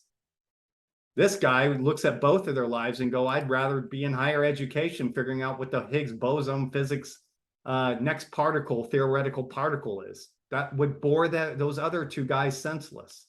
And they have a need for knowledge because their fingers are longer. And they have all these lines all over their, they always wear, lines on their shirts and stuff like that, right? They can't wear a dress very well. They're really not the most feminine creatures. That's okay. We're not passing judgment. It's just the way they're made. They're just knowledgeable ladies, and they're not going to be putting themselves on Instagram like Kendall Jenner, and who needs to put her half-naked body on Instagram on a weekly basis in order to sell products. You're not going to see it on any of those three tribes. So the hand is showing the personality. That's the takeaway. All right. You have a feeling personality. You have a practical, physical personality. You have a spirited personality, and you have an intellectual personality, and you have that hand. Now, you can do what I did and organize 20,000 hands, and you can have a great time on a Friday night, just taking all the intellectuals and then saying, these are the ones with short heart lines, and see what you get. And these are ones with short headlines, see what you get. It's a great thing when you're a nerd like me about this. So just get that wisdom. That's all you need to know for you to now get what I want you to see out of this picture. That your fingerprints are driving your life. And it doesn't make sense. We've never talked about fingerprints this way. But just see this picture here. And when you're at your party and you're going, there's a hand analyst in Switzerland that can see your entire soul from your fingerprints, and everyone's gawking at you thinking that you're a unicorn. Get this, tell them this, that when you organize people by fingerprint patterns, you see life patterns. All these people with 4 or more of these circles are workaholics, essentially. Right? So you got the same 4 hand types that I just showed you: water and air, fire and earth. We started off with the earth, and then we went to fire, and then we went to the air, and then we finally ended with Kendall Jenner, right? Same 4 hand types. But all I did is put a different set of fingerprints on them. And look how they behave. They all live a life for others, of service. And only a life lived for others is a life worthwhile.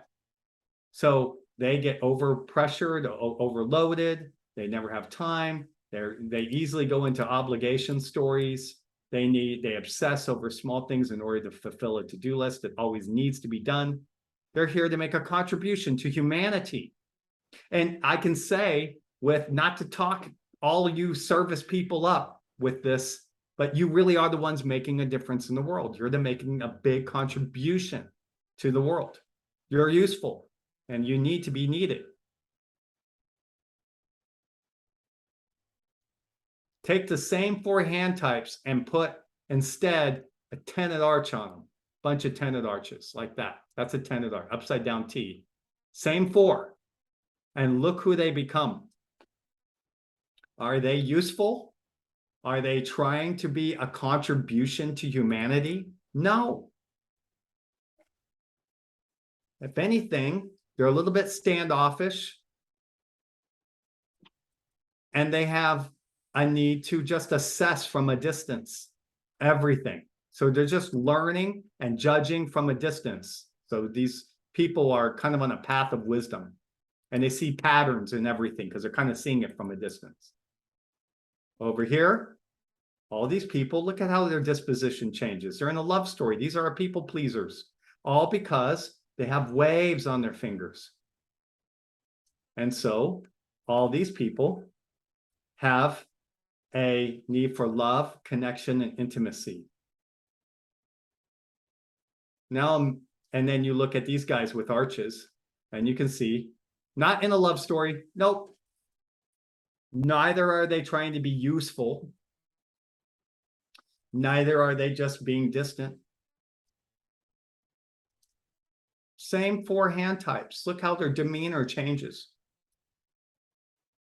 So what you're seeing here is the life pattern, the soul pattern, from just the abundance of a certain fingerprint type. And you have a pattern in your life to be self-sacrificing, to make yourself a contribution, and that's going to be your pain. And then what we do is we look at, well, given that you have all these circles, circles are a higher amount of energy, an abundance of energy. So if you just isolate that, you can see that a person has a circle in different areas, right? And if you look historically at someone with a circle on the ring finger, all those people are all wanting to be famous. All of them, if they just had that. But now you have to divide your attention between, because you have a circle there, you have an artistry there. And also you have a need for responsibility, and you had a need for being a visionary leader. So you have a lot of channels being employed. That story gets a lot simpler if you just had a bunch of waves on your fingers and you had a single circle.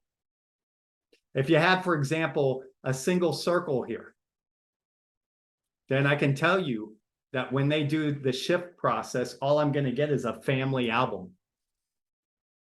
Everything's family. This is my second cousin, and all I see is a bunch of pictures of 20 people all together. That's how they see the world. They are constituted. Their soul is all about community. Now, let's say that if that's the case, and that's showing your life purpose, meaning that you feel like you're on track when you are doing that which I'm saying you should go for, then what about the other? What is it, chopped liver? What about the fingerprint that didn't grow? So there you're seeing, instead of being somebody who's a natural born healer, they're on a path to learn how to do that. Remember, you have painful experiences, and those painful experiences inform you. And one of the areas that you have, when you have anyway a need to be the answer for everybody because of your need for service, is that you can overlook the need for the intimacy, the healing, and being inspirational speaking and speaking up, and where? And the relationship. So this creates a blind spot that ultimately is an area for you to break through. And as you do, you're going to learn how to move that thing which seems so painful, that life lesson in your life, and make that the center point and go, I'm going to grow in this path. And Jen, you did. You wouldn't be in a interview session with me if you didn't anchor yourself into the pain, going, well, I've got to deal with it one way or the other. So I'm going to make my life, I'm going to work with it and be ultra conscious about the fact that I'm often in a place of isolation in the relationship, and I can't speak up, and I got to sweep things under the carpet, and I feel a sense of separateness, an isolation, a distrust, living with that. And when you go and break through that particular story, not the anger story, not wanting that go there, I'm wanting to really go into the isolation story there and see how much you had to sacrifice yourself in the relationship and how you were left having to do it all yourself. And see that pattern. And then something will open up to you that will blow your mind of how much you've been living in a place of a no joy when you're in that story.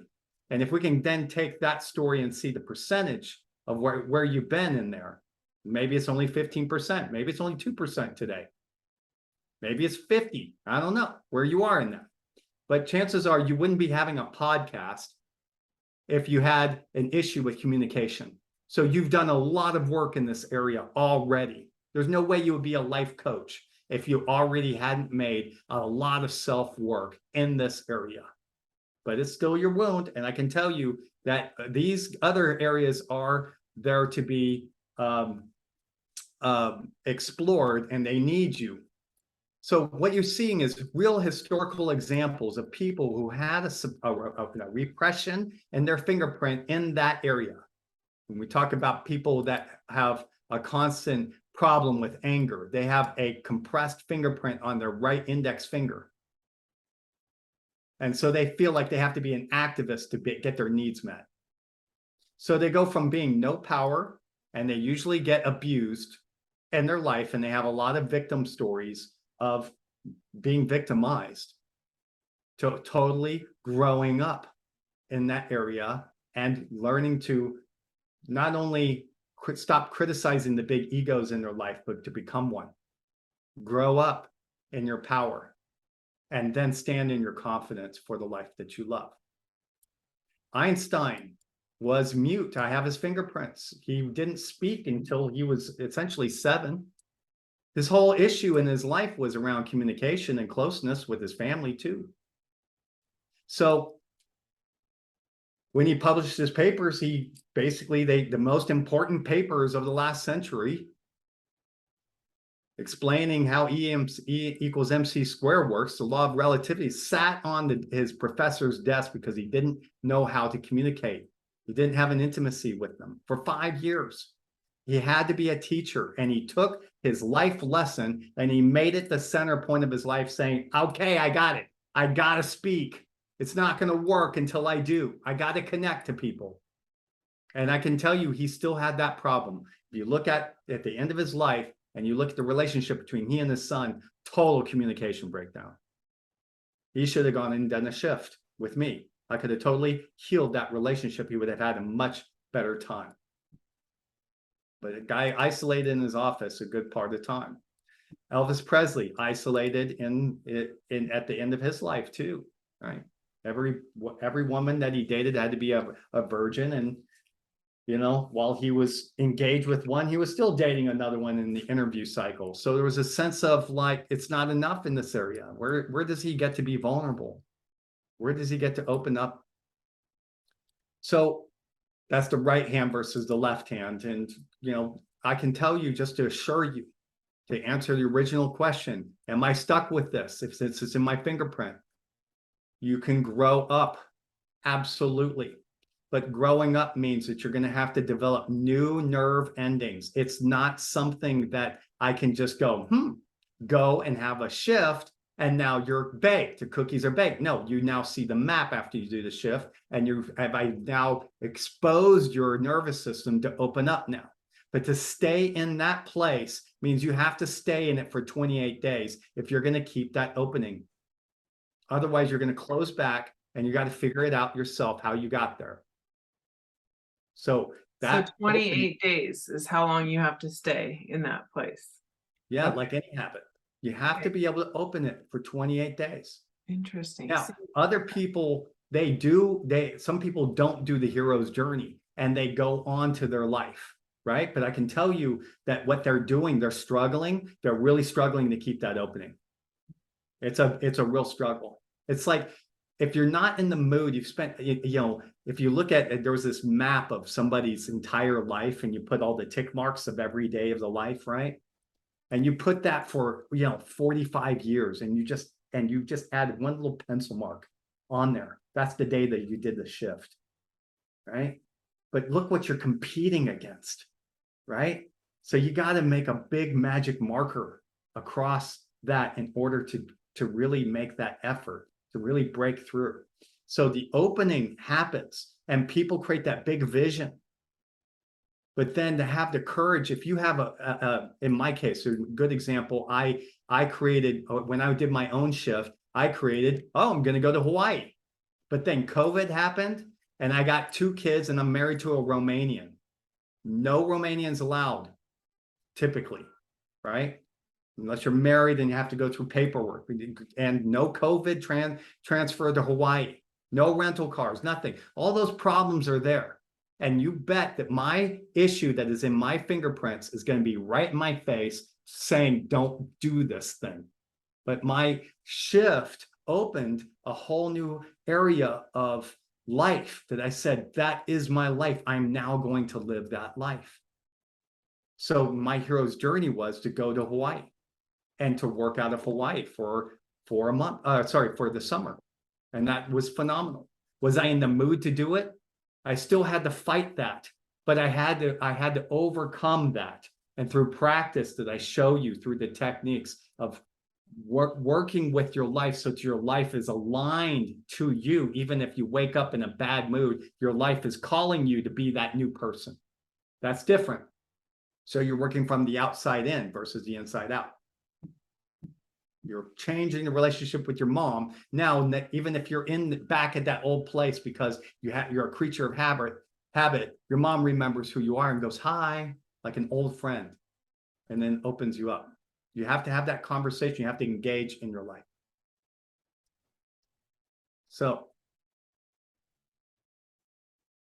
or you try to do it yourself, right? And it's going to feel like trying to pull yourself up from your own bootstraps some days. When you see the opening and then you go, wow, I had this big breakthrough, but then I'm still in a controversial or abusive relationship and we can't have connection and on, you're going to need some incentive to break through that. Even if you're shifted, you'll still need a mechanism of how to break through that, a conversation. And I give you a structure of how I see how to transform and shift other people around you. And that's the hero's journey. It's not just go live your life. I'm giving you tools and I'm not dropping you in the deep end saying go to Hawaii immediately. Have some mini challenges along the way.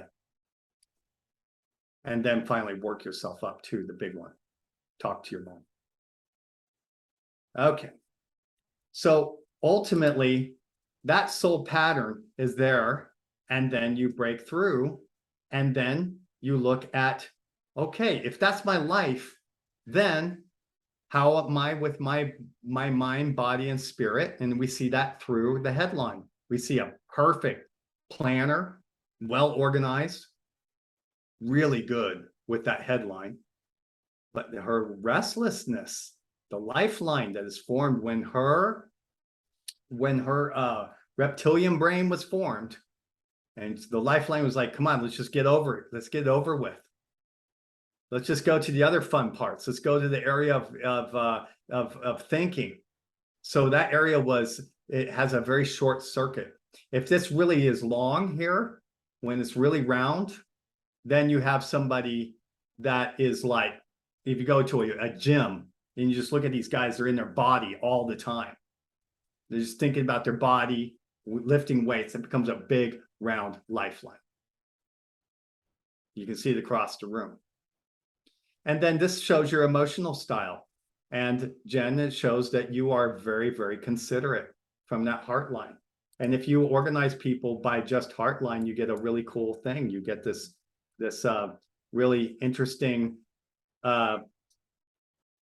this at a dinner party or a client, you can see immediately their emotional style. Immediately. You can say, okay, I see your heart line right here, and it goes up, then you're going to be animated like Ellen DeGeneres.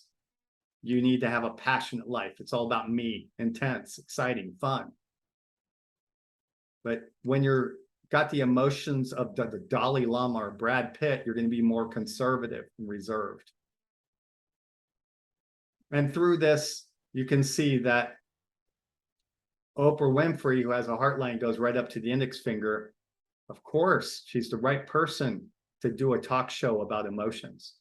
But try to get Jennifer Aniston, who has a considerate, logical, rational one, to do an emotional talk show like Oprah Winfrey.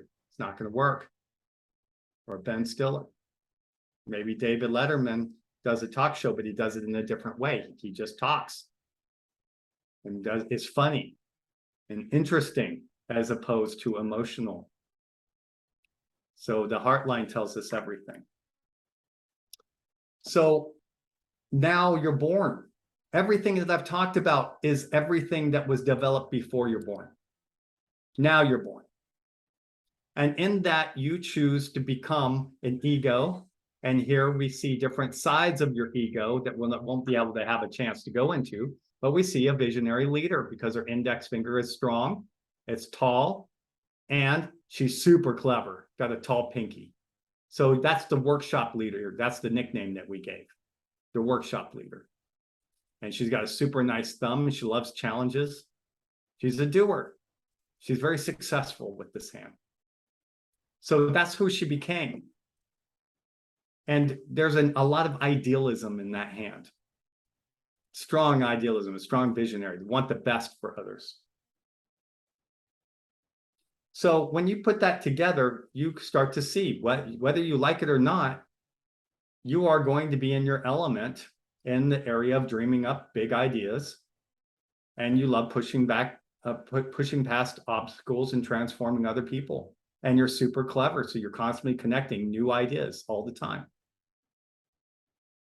So now you put that together with this and you can see, well, how does this hand react when I'm in stress? And my question to you is, when you look at the shadow, you go, well, do I have to do everything alone? And this hand shows that it wants, as a theme growing up, that she has to do a lot for the family. And there were a lot of swings in the family, going up, a lot of ups and downs in the family, a lot of power struggles in the family and direction. And then what she had to do is do everything. And that put her in an isolated position, go into that wound, and then break it open, and then see what happens.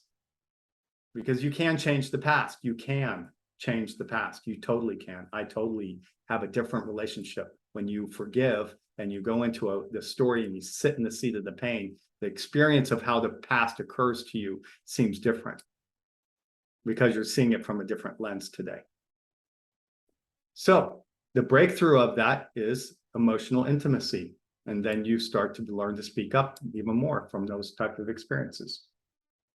So let me ask you really quick. So basically you're saying for me to go into like how that showed up for me as a child, where I had those feelings of I have to do it all on my own, and then sit with it.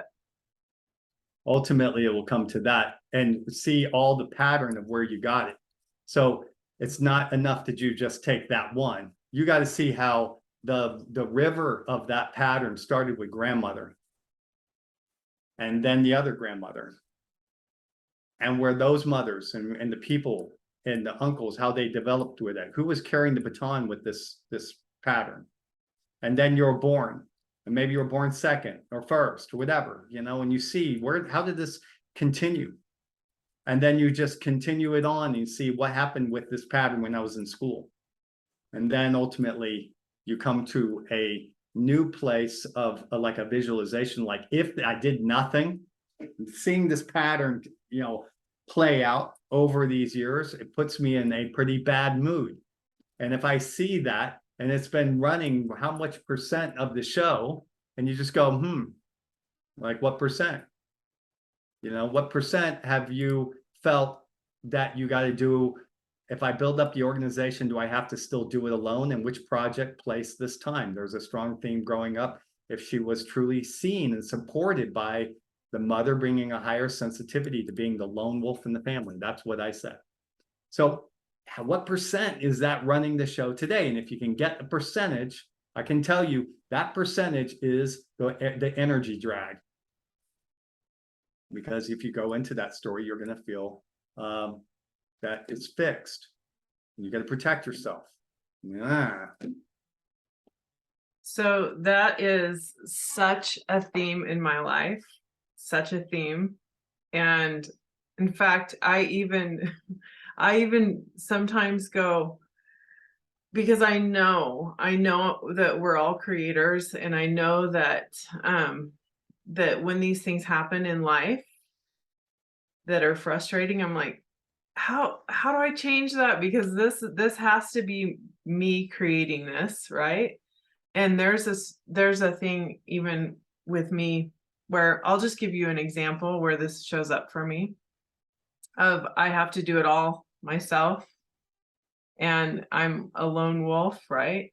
Um, is let's say that my husband takes the kids and they're at the football field and I'm like, oh, good. I have a minute to get my stuff done.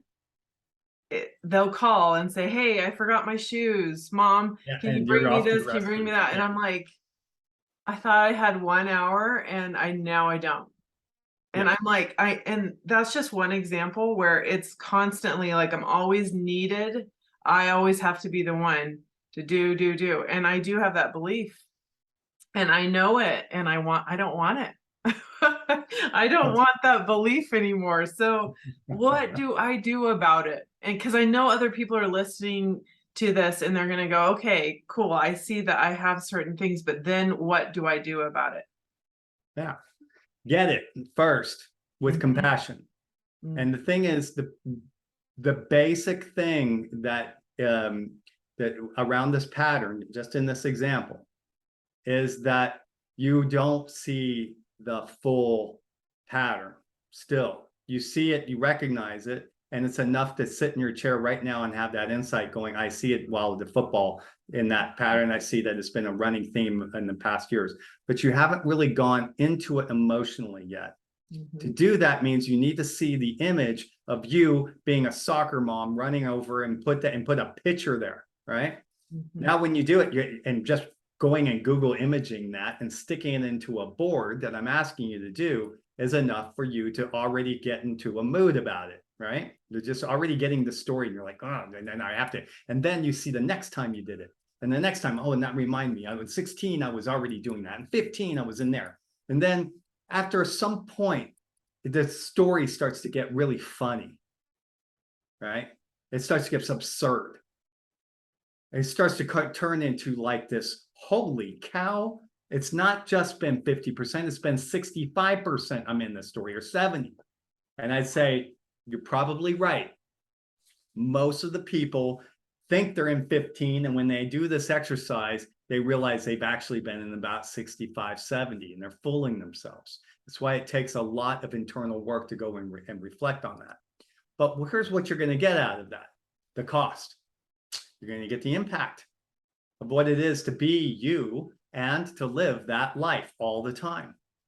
How much energy reserve that has. My wife has the same fingerprints you do. I know the story in and out. I know exactly what she does. And I can tell you that she creates this story and she is going to find new opportunities of what needs to be done. Even though it was a beautiful day and I gave her a day off, she's going to use that day to do all the things to catch up on all the things she was going to do anyway. So she's back in the busy story. I said, you got a day off. How come you didn't just get a massage and relax and do nothing? Because I need all this stuff. I need do all these things. Yeah, okay, you're just in the dumb pattern. And if I go in and replace and get a house cleaner and get a whole dozen servants to do all those things to take that off, which I've done, by the way, she's going to stand there with the servants and she's going to be orchestrating them. Like that, it really happened. So I'm like, seriously. And I even got a vacuum cleaner that automatically does the house and all of that. Right? She finds things, right? And so it's an addiction. Mm, And you can't get out of it until you really see the impact of who you are when you're in it. mhm, Because there's one thing to see yourself in the pattern and how everyone occurs, right? The other thing is, who are you in that pattern, right? You're not this enchantress woman that I am trying to paint you as this beautiful idealistic woman. When you're in this fight or flight response of feeling I'm obligated, frustrated, and you guys are taking all my time. That's what you do. And when you're in that place, you don't seem very kind. You seem to be quite the queen, let's say, or red queen that can come out. And so in that place, that can be kind of hard to deal with. But just if you're in that place a percentage of time, more than you admit, well, how is it for them? And just try to think, if that's the case, and they go, well, I'm just going to leave my socks on the floor. And she's going to do it because she's obviously in her do it mode. So I just can do it. Right? They don't act that way with anyone else, but with you, they do it because you've trained them right nicely. And in fact, it brings up their shadow too, because when you're in your shadow, it's called trauma bonding or shadow boxing. Your shadow ultimately breaks and puts everyone else in their shadow. So they start doing autopilot stuff because you're on autopilot doing your stuff. And so the family dynamic is now running in a very predictable way until all you do is step off. But the only way you're going to do that is you see the cost of what you're doing and driving everybody into that story. And that's you that's driving it, for sure. And for you to see that, first you have to see the pattern. And then from that point, see that if you didn't do anything, but just sit on your hands and just be on autopilot for the next whatever percentage, maybe it's 50%, maybe it's 30%, but let's just say, let's be nice and let's say it's only 25%.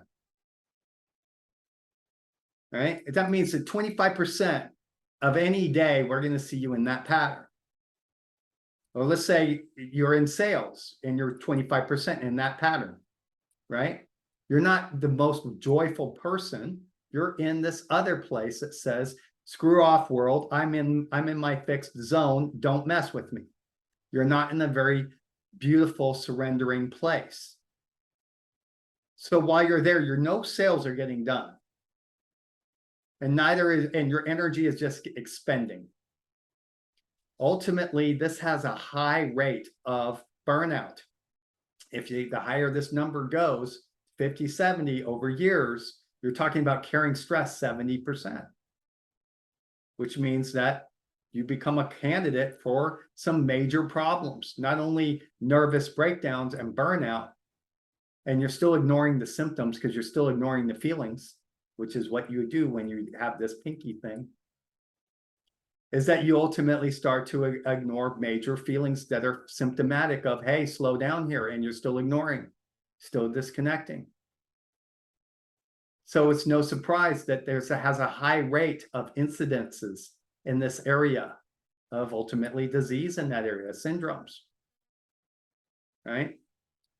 My wife has MS, not that you're going to get MS, but she couldn't stop doing this. And when she had 2 kids, she had to sleep with the kids. Are you kidding me?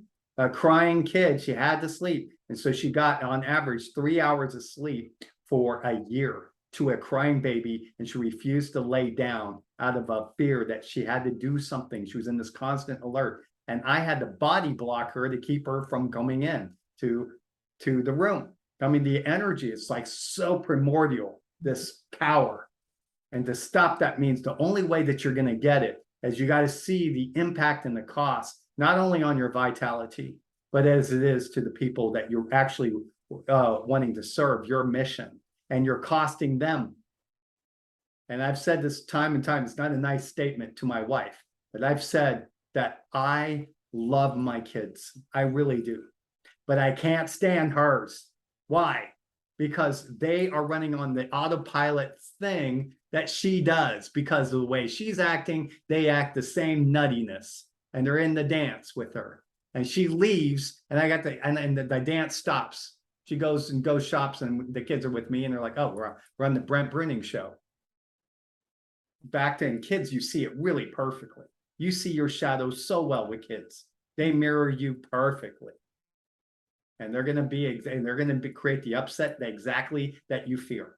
Mm-hmm. Kids are awesome to train you. So to break through that means you have to get not only the pattern, but you got to feel it. You got to see it visually. You got to see how it continues the story. Now, people pay $1,000 for that. They pay $1,000 to shift their life. I can tell you can spend $1,000 on a lot of things right now. You have that plan to do it. But I can tell you what it's going to cost you is how much you have already spent in your life while you're in the shadow. It's meaningless. And you spend all this money on courses and things trying to find a better information and insight, and that works while you're in the course. It's the same thing as meditation. Meditation works while you're in meditation. But the longer that you are in meditation, maybe it has an influence over your life, but you still have to deal with your life. Right? And I'm not going to discount yoga because it's absolutely what I recommend in the hero's journey for people to do, yoga and meditation, but do your life too, and get the impact of how you are and how it is when you're not triggered, how creative and lovely you are, having that your feelings matter, and then create a story of trust and have crucial conversations with everyone going, you know what, my feelings matter, and you're not to call me during this. I am putting on airplane mode. I don't care. You're responsible for your life too. And that means if you got to drive back with your tennis, your running shoes, then you got to do that. It's me time. Yeah. And that's a big problem with this particular tribe of circles, is me time, for sure. Wow. I love this. So that's what you call the blind spot, what we've been talking about. That's what that's the specific. Okay. Awesome. Yeah. And you don't want to go into that topic. It's a painful topic. But I can tell you, if you do this in a certain way, like you're right, it can be done really badly. If you do this in a traumatic way, you can re-traumatize. You can like, I hate my husband now, right? I hate everybody, right? That's not what we're trying to do. I'm saying there's a right way to do this. And the right way is a gentle way of you just being in an inquiry, just like, let's put some art therapy to this. Put some imagery to this. And then show me this, and guarantee you're going to go, I get it now. I totally get it. And I go, you've got basically 60% at this point. Now let me show you the other 40. And in that session, it takes 4 hours for me to hold you into the underlying soul pattern. And when you go to that level, then you start to open up, and then something very beautiful and profound happens for you. And then the next 48 hours is all you got to create a vision for your life, because you're going to try to go back to the pattern again. So I'm going to try to create a doorstop before the door closes and go, create a vision. Now, go. Right now, right? And you're in this amazing place. Go create a vision. You're like, okay, great. And you come up with 20 images of all these things that you're going to go. I'm going to go to Hawaii, and I'm going to go and do yoga. And I'm going to start a yoga meditation center. And me and my husband are going to go on a cruise, and we're going to get a babysitter for the kids, or we're going to be a Disney cruise. So they're going to be gone from our life for the duration while we're in other activities. It's going to be amazing. And now the door's closed. Okay. Now life, you're back to reality. But you still got that vision, and you're still holding that space for yourself. And then while that's there, everything that you do, even for 10 minutes in that vision, puts you back into the shift energy. Everything. It's not an exaggeration. Every small task, every minute you are in that vision, you're back into the energy of the shift. And if you can stay there for 28 days, I'll give you the invitation. I say, you don't think you can do don't want to do the hero's journey, and you don't want to pay for that $2,500, which is what it costs to go for a 28-day journey, as I'm holding your hand to go into that vision. Try it yourself. Try to go into that and just do it yourself. God bless. Okay. It's just that it has a fatality rate pretty high of people trying to go in and going, I got the vision. I'm going to go to Hawaii, and I'm going to check with them 6 months later and go, hey, how you doing on your vision? Just checking on you. I was thinking of you. What's happening? Did you start the spa? Oh, no, but it's a still good idea. We're gonna get it. Well, I'm gonna go to Hawaii. Yes. Well, did you make a plan? And if I really have a meeting with them, I say, pull up your vision board, highlight everything that you've done in the last 6 months. And 30% was like, well, I did call my Aunt Matilda. And I said I was going to lose 6 pounds, but I'm actually lost 2. But I've lost 2, right? You're not doing it, right? There's just a momentum and inertia to want to go back into that life. I got to hold you to it. But I guarantee you that if you do it for 28 days, you're in that place. And it's a big difference, and it seems like a reverse aging process. But if you just get that stress ages you, and aging is the inflammation that you have, then, and you hold yourself to the vision. Doesn't matter your story. I guarantee you, I've dealt with the worst of them.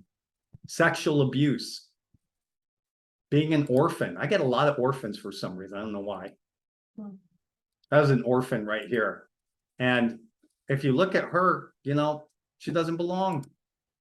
It's in her fingerprint. Instead of having a circle on her thumb, she has an arch. None. It's like the fetus knew, I'm going to be fatherless at 7 weeks. It knew. And then all her stories is a constant reinforcement of a bad mood every time she gets around family or community, and it has a high risk that she's just not going to belong. She carried that story when her best friend left her for the bullies they hated.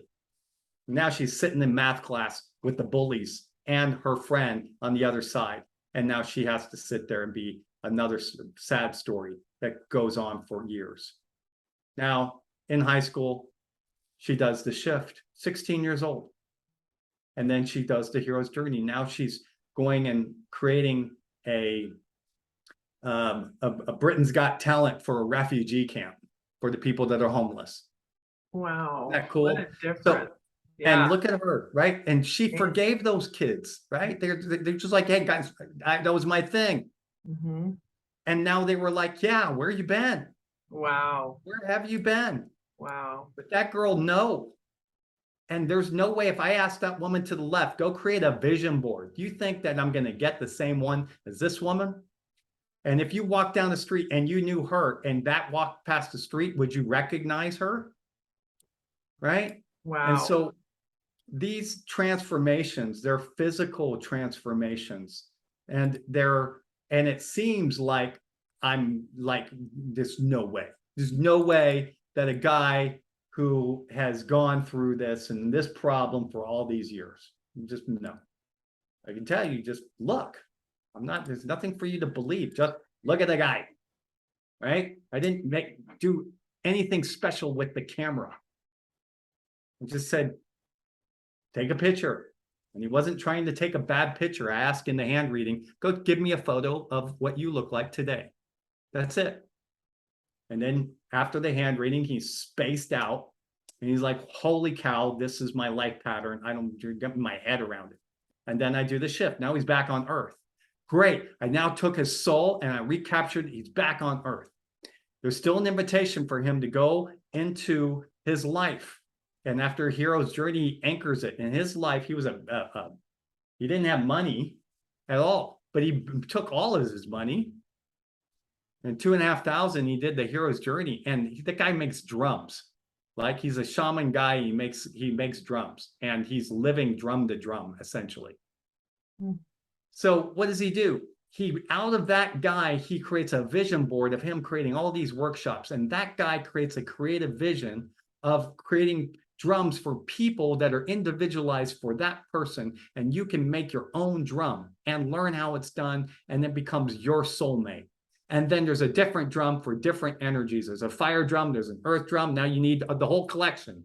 And now you need to go into a maintenance agreement for your drum in case maybe you need some materials. Maybe you can learn how to make drums and sell it yourself. The guy is killing it now with drums. And his dream, that guy right there, was living one drum at a time and occasionally going to a trade fair. Wow. Now, and certainly not in a relationship. Now, hot girlfriend, and he's spent 4 months in Peru learning with the Incas about shamanism. I mean, that guy was like, that's a nice dream, but that's a real. He's living that life. He looks so much younger to me. Yeah, he looks like he went the opposite direction and became an alcoholic in the divorce, right? Yeah. So, but that guy, if I said that guy, and this is 5 months after the fact, I just checked in with him on the way. I call it the way. You're on your way. But it's to show you that there is a long-term transformation, but you need to get some rocket boosters to move out of the gravity of that guy who's going to ruin your day. All right. So there's some rocket boosters needed. So Brent, whenever you do this, whenever you go through a shift or the shift, um, your fingerprints do not change, but does the pattern on your hand change after you heal, shift, raise your consciousness, free your soul? Yeah, so there's different levels of change that can happen. Like you have short-term changes like eczema and dryness. The hand ultimately becomes softer and pink, where the areas that are blue that are showing a lack of circulation, you might have a blue. If you haven't had sex in a while, you'll get a blue area right here. Right. Really? And if you have depression, you're going to get blue and might even get some lines here, right? Ah, If you've okay. got anger issues, you're going to get a big red area right here. It might even have red fingertips. So that is the immediate result of that. Eczema, dryness is usually a lack of being able to do the emotional processing. So you're holding on to regulatory emotions, inflammatory emotions that should have been short term. You should have been able to go on a jog or be a lion and catch your gazelle. But us humans create dumb stories, and we're in the story. And every time we think of it, we're still in having the same torture of the emotions while we complain, while we're in that story. So when you release the story, then and you create this vision, you say, now I'm in this new chapter, you're not inflamed all the time. And so what happens is an immediate change to the complexion of the hand. And then you start to exercise different experiences. And depending on how consistent you are, if you're consistently going into integrity where you have consistently avoided it, you'll start to develop a line that starts to grow right here. Or a line, if you're doing your creative, will start to grow there. Right? So these are urges within those. But you have to go with 1,000 times in order to get a line, 1,000. Right? So it's not just any event, unless it's really, really like, a car wreck and it's changed your life or something. But we're talking very, very subtle, wax on, wax off stuff in order for you to have the type of reconditioning in your neurology to now become and stay in this new self.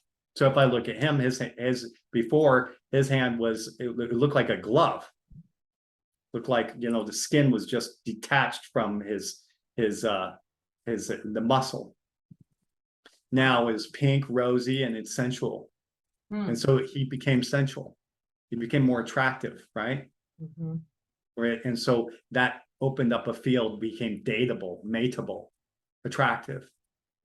And if you're in that place and you're in an attractive place, if you're in the front line of an entrepreneurial business and you're not attractive or you're not feeling attractive, if you're 50% in your shadow, you're 50% not attractive, to say it plainly. But if I can get you out of that and I can show you how attractive you are and you just do these things and I can tell you, go do them, and you may not do them. But if you do them, then you don't need the hero's journey. If I say go talk and you already have all the skills and go live that life, then just go break through. God bless. And that happens. Not as much as I'd like, but it happens. So you're saying that you can do a hand analysis for someone, like an in-depth hand analysis, then meet with them again for 4 hours, right? You do like a 2-hour and then a 4-hour, is that correct? The shift is 3. Okay, the hand analysis 2 hours. I do the diagram and I send it over to you, and then we have a session for 2 hours, right? Okay. The second is the shift, and that's 3 sessions, because the first one is that after I send you the shadow board, you send me the shadow board. You send me the nature of this problem that I would like you to illustrate. All right. You show it. Right. And then from that point, we have 4 hours together as we walk through and we see what's going on. And then I fill in the gaps. Okay, so it's 4 hours, but they're individual sessions. Nope, 4 hours all together, one block. All together. Okay. And then the second is after that shadow session, you're going to have a breakthrough. If you don't have a breakthrough, I have to schedule another one until you have your breakthrough. I'm committed that you have your breakthrough. I don't let anyone even if it's traumatic case, I don't let anyone go through the shift. They pay the same amount of money. I don't care. I'll be with them 4 times if I have to until they break through. Mhm. So when they get to that place, they break through, then they have a vision session where they go and create an equal number of images, but this time the images that they feel is the soul satisfying. That is the path they need to grow up in. I don't care about a stack of cash on a table. I don't care about your yoga that you're going to do anyway. What I want is an illustration of the new you growing up, or in the process, like you're a film producer and you're trying to get, I'm the director and you're telling me in the movie script, you know, and I can just look visually, this is how it's going to go. All right. Mhm. So you show me that movie reel. And you say, this is what my life is going to look like for the next 3 years. And I'm like, great, go. Let's put some smart goals to it in the session. That's the vision session. Let's make sure it's measurable. Let's make sure that you have time based, it's realistic. Let's get it all down, break this one down a little bit. Okay, good. We got a good plan here. Now go do it. And now I say, here's some immediate things that I'd like you to try. And from your vision board, what would you like to do within now until our 3rd session? And the 3rd is our checkup session. And then at this checkup session, I can go, wow, you totally need the hero's journey if you're going to be able to do any of this. Or I'd say, wow, you did pretty good. Actually, I'm impressed. Then Godspeed. I'm gonna check into you 6 months just to see how you're doing. And God bless, you know. And then I hope to hear a happy story 6 months later. If not, I would really recommend you take the hero's journey serious. It's not just a little sales process. It's something that is evolved as a solution to a major problem of how do I get my life to look like my vision? How do I change my life? How do I upgrade it to that new self where that I am now this new exalted person, and the problems I have is what that exalted person would have instead of these dumb problems I'm still not willing to face, right? Because I can't have a conversation with my husband and I can't seem to, and when I do, it's just more upsetting and it's more of the same. Good. That's a great problem to bring into the hero's journey. I have a particular step in the hero's journey where we talk about that problem and how to deal with it. We actually do 2 to 3 sessions just on that, how to align your family and your partner. And then you break through that. So take that part seriously. It's it's grown out of the pain of people who have done the hero's journey over the last 5 years, who have been dealing with that particular problem and how they broke through it. And I'm like, ooh, that piece worked. But what did you do? You did that piece. Let's add that to it. Right. So it's one part Ho'oponopono, another part hostage negotiation and nonviolent communication and whatever everyone else has learned in order to break through so that you can clear up your garage and move into that new life that you want, which means we have to clear it out, clear all the dumb problems that you're not willing to face, solve them in 2 weeks. And then in 2 weeks, get going on all you don't have to have the Porsche 911, but I want you at least in the seat test driving it during the next 2 weeks. It doesn't matter that you don't have the mansion. I want you, if that's your thing, then I want to know where it is and what's the price and what are the monthly payment, what kind of job you're going to need to get, or how much money you're going to have to clear in order to live that lifestyle. Get real, right? So I'm not here just in law of attraction stuff. I'm here to I'm working from my other life, which is working with business transformation. And I've now taken that same patterning because I was used to do it for Swiss banks that were giving me a $20 million budget. And now I'm doing it to a life and saying, do the same process. You need to have your approach. You need to see your plan. You need to be able to work with your resources. You need to clear out all of the non-alignment and then get going on the construction phase, just like you would a house. And if you take that approach, it works. But try to build a house while you still have junk all over the place, it's not going to work. You're going to sabotage yourself, and then you're going to feel disheartened and you're going to stop. So I want you successful in that life, to live a life you're happy with and that you're enjoying your life journey and the connection that you have with your friends and family. And if loving, and you're like, well, what if I can't create a vision board? What if I don't know what I want? Everyone knows what they want in the end. Once you know, once you're connected to your soul knows. And if it's just something as simple, like let's say you just had nothing but waves all over your fingers and you're just nothing but a butterfly of peace, love, and connection, great. Put all 100 people that you know and make sure on a scale of 1 to 10, they're a 10 within 28 days. Do that. And go on a campaign and restore all of your connection. You're going to feel like you're in heaven on earth, which means you're going to have to face the trust issue of why they're at 3 today and try to face that. Why are they at 3? What are you getting out of that? You're getting some payoff. Let's get real. You're getting something out of that deal. That's going back to the shadow board stuff, the payoff that we talked about. Mm-hmm. And I got to show you how to trigger. And if you get triggered back into the upset in your shadow and you find yourself there, how do you get out of it? And 5 minutes or less. All right. So those are ninja tools for dealing with yourself around it. Ninja tools. I love it. Okay, so do you want to tell people how they can find you? Yeah, well, so you go to the power in your hands. I'd like to know that they're coming from Jen.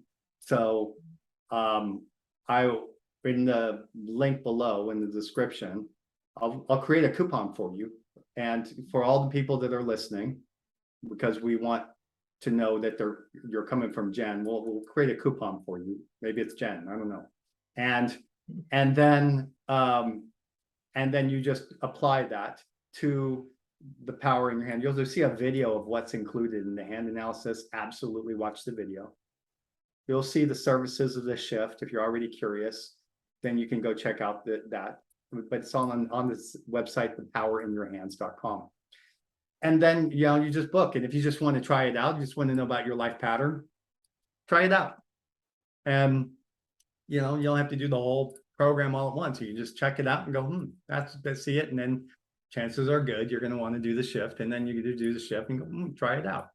Check out the hero's journey. Chances are you're going to want to do that. But this is not meant to just try to get you from one to the other. Each one stands as alone and is going to be valuable. Once you have that diagram, you're going to have that for the rest of your life, and you'll be able to refer to it. And that should give you already to start the process of transformation, as you saw from the before after of that guy who had just a hand reading. He was like, wow. Yeah. Thank you so much. Thank you so much for being here and for explaining this fascinating work. It's so exciting to me. So exciting. It's such a powerful tool to understand us and to understand this whole life journey. Is there any last words you would like to say to the world? Yeah, I'm going to leave you with my number 1 tip about how to deal with the shadow. Yeah. And if you never hear from me, or if God forbid something happens in the process of me or you, if in the process of this, if you can hear this one piece of wisdom, if you're in the shadow, which is in a perpetrator victim rescuer mode, and you're feeling stuck and you're in a fixed mindset, the number 1 tip I have to break through your shadow is goodwill. And any intention of goodwill will transform your shadow side. And if you go in with an intention in any conversation where the shadow is showing up because I'm with a difficult partner and their people aren't behaving because they're making me run and get tennis shoes, if I come from an intention of goodwill, their soul knows it. And their soul will also lay down the hatchet, bury the hatchet, and listen. If they're in the shadow and you do not have that intention, if your intention is to get validity for how wrong they are and how wounded you are, and you're angry about it, and you want to punish them, you will guarantee get more of the shadow. You will increase your shadow by about 5 to 10 more points. So I just want to leave that with you. So this is a really important thing. Goodwill out to the world. Share goodwill. Anytime you see somebody in their shadow and their fixed place, give them compassion, goodwill, it will break or at least drop them a few points out of that. And then they'll be able to have a human conversation with you. Come from that place. That's my takeaway. That is so good. So good. They'll put the hatchet down, because that does sound scary to go and have those hard conversations.